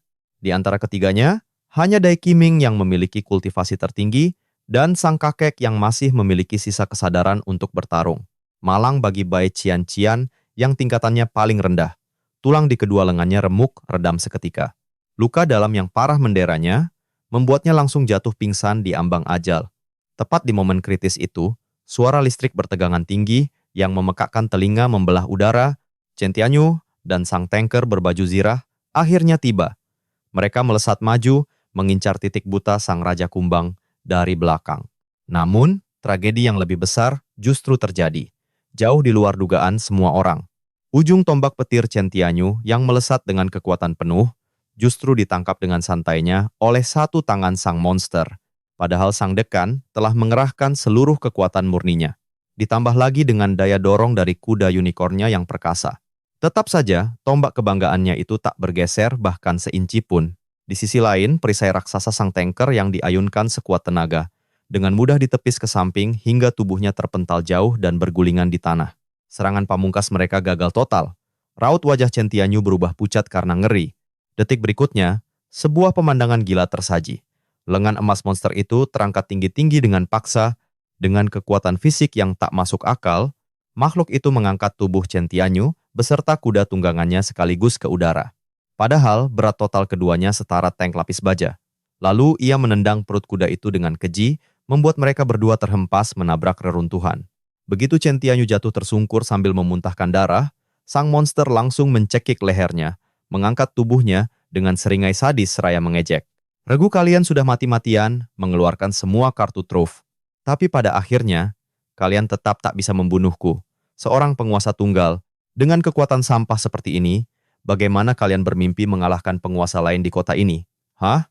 Ejekan yang merendahkan itu sontak membuat pupil mata Chen Tianyu mengecil, terguncang hebat. Jadi, masih ada penguasa lain di kota ini.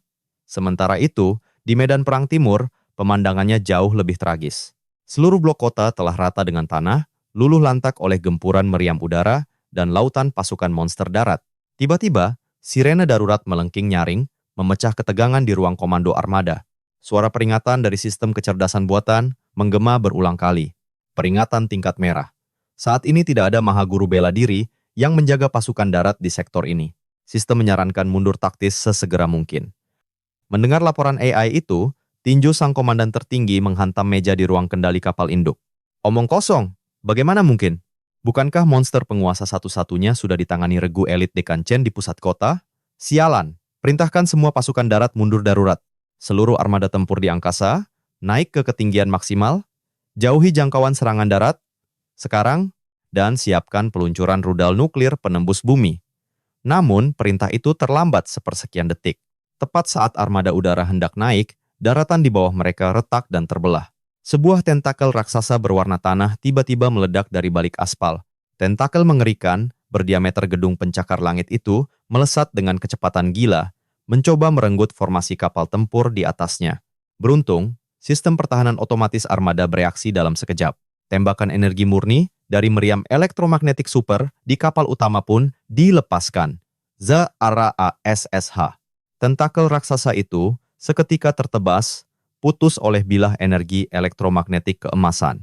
Bekas lukanya hangus menghitam, memuntahkan cairan menjijikkan ke daratan. Akan tetapi, teror yang sesungguhnya baru saja akan dimulai. Dari sisa potongan tentakel yang hangus di bawah sana, dagingnya tiba-tiba menggembung dengan kecepatan regenerasi yang melawan hukum alam. Benjolan-benjolan padat bermunculan dengan cepat. Saat benjolan itu meledak, sebuah tentakel baru yang masih merah segar tumbuh sempurna menggantikan yang lama. Melihat monitor radar menunjukkan lebih banyak tentakel raksasa mengguncang kerak bumi dalam radius ratusan kilometer, keringat dingin membasahi pelipis sang komandan. Dia sadar, waktu mereka telah habis. Kita harus meluncurkan rudal nuklir penembus bumi. Sekarang juga, sebelum tubuh utama monster ini keluar sepenuhnya dari perut bumi. Seluruh armada kita akan diseret jatuh ke neraka, perintahnya dengan nada mutlak. Detik berikutnya, sistem pertahanan mengunci target. 3 rudal nuklir yang dirancang khusus untuk menghancurkan monster, tingkat penguasa akhirnya dilepaskan. 3 pilar kematian itu melesat deras dari lambung kapal tempur, meluncur bak meteor pembawa kiamat ke permukaan. Di bawah tatapan tegang sang komandan, sebuah cahaya dan panas tak terhingga meledak dari dalam tanah. Ledakan maha dahsyat, bak letusan gunung berapi purba, menyemburkan debu merah gelap dan menciptakan awan jamur raksasa yang membumbung tinggi menantang angkasa. Sang komandan mencengkeram pinggiran mejanya dengan erat. Dalam hatinya ia berdoa, Semoga serangan ini bisa memberi waktu bagi para pejuang di garis depan untuk mundur dengan selamat. Namun, harapan itu hancur berkeping-keping. Sesuatu yang paling tak terduga sekaligus mengerikan terjadi. Sinyal kehidupan monster itu di radar sama sekali tidak lenyap. Setelah badai api perlahan mereda, sebuah kawah raksasa yang membentang ribuan meter terlihat menganga di permukaan. Dan di tengah kawah yang diselimuti debu vulkanik itu, siluet tentakel-tentakel raksasa masih menari-nari liar seolah mengejek langit. Menyaksikan pemandangan penuh keputusasaan itu, sang komandan tertinggi tak sanggup lagi menahan amarah dan frustrasinya yang meluap. Brak! Dia menghantam panel kendali begitu keras, sebuah kehilangan kontrol emosi yang belum pernah terjadi sepanjang karir militernya. Sialan! Apa misi merebut kembali kota barat benar-benar akan berakhir gagal total, umpatnya putus asa. Namun detik berikutnya, layar komando pusat mendadak berkedip, sistem mereka diretas secara paksa oleh sebuah akses dengan otoritas tertinggi negara. Suara sintetis, NUA, komputer super kebanggaan Universitas Hua, menggema jernih di seluruh ruangan. Terima kasih atas perjuangan seluruh prajurit dan praktisi bela diri di zona perang kota barat. Sekarang, serahkan sisa pertempuran ini kepadanya. Mendengar pengumuman misterius itu, sang komandan mengangkat kepalanya dengan bingung. Dia? Siapa yang kau maksud dengan dia? Belum sempat Nua menjawab, seorang operator radar tiba-tiba berteriak panik. Lapor komandan, sebuah objek tak dikenal terdeteksi. Rudal balistik antar benua berkecepatan supersonik membelah atmosfer, melesat lurus menuju koordinat kita, namun bukan rudal itu yang membuat sang komandan dan seluruh kru anjungan membeku. Prajurit itu menelan ludah sebelum melanjutkan. Komandan, radar pendeteksi panas, kami menangkap sinyal kehidupan di atas rudal raksasa itu. Dan di atas misil balistik yang melesat menembus awan. Berdirilah sesosok manusia gila dengan gagah berani. Sosok nekat yang menantang maut itu tak lain adalah jagoan kita, Yihe, yang baru saja sukses menerobos batas kultivasinya. Terima kasih sudah mengikuti keseruan Yihe sampai tuntas. Aku Benny. Izin pamit dulu. Mau cari asupan komik romantis yang bikin baper.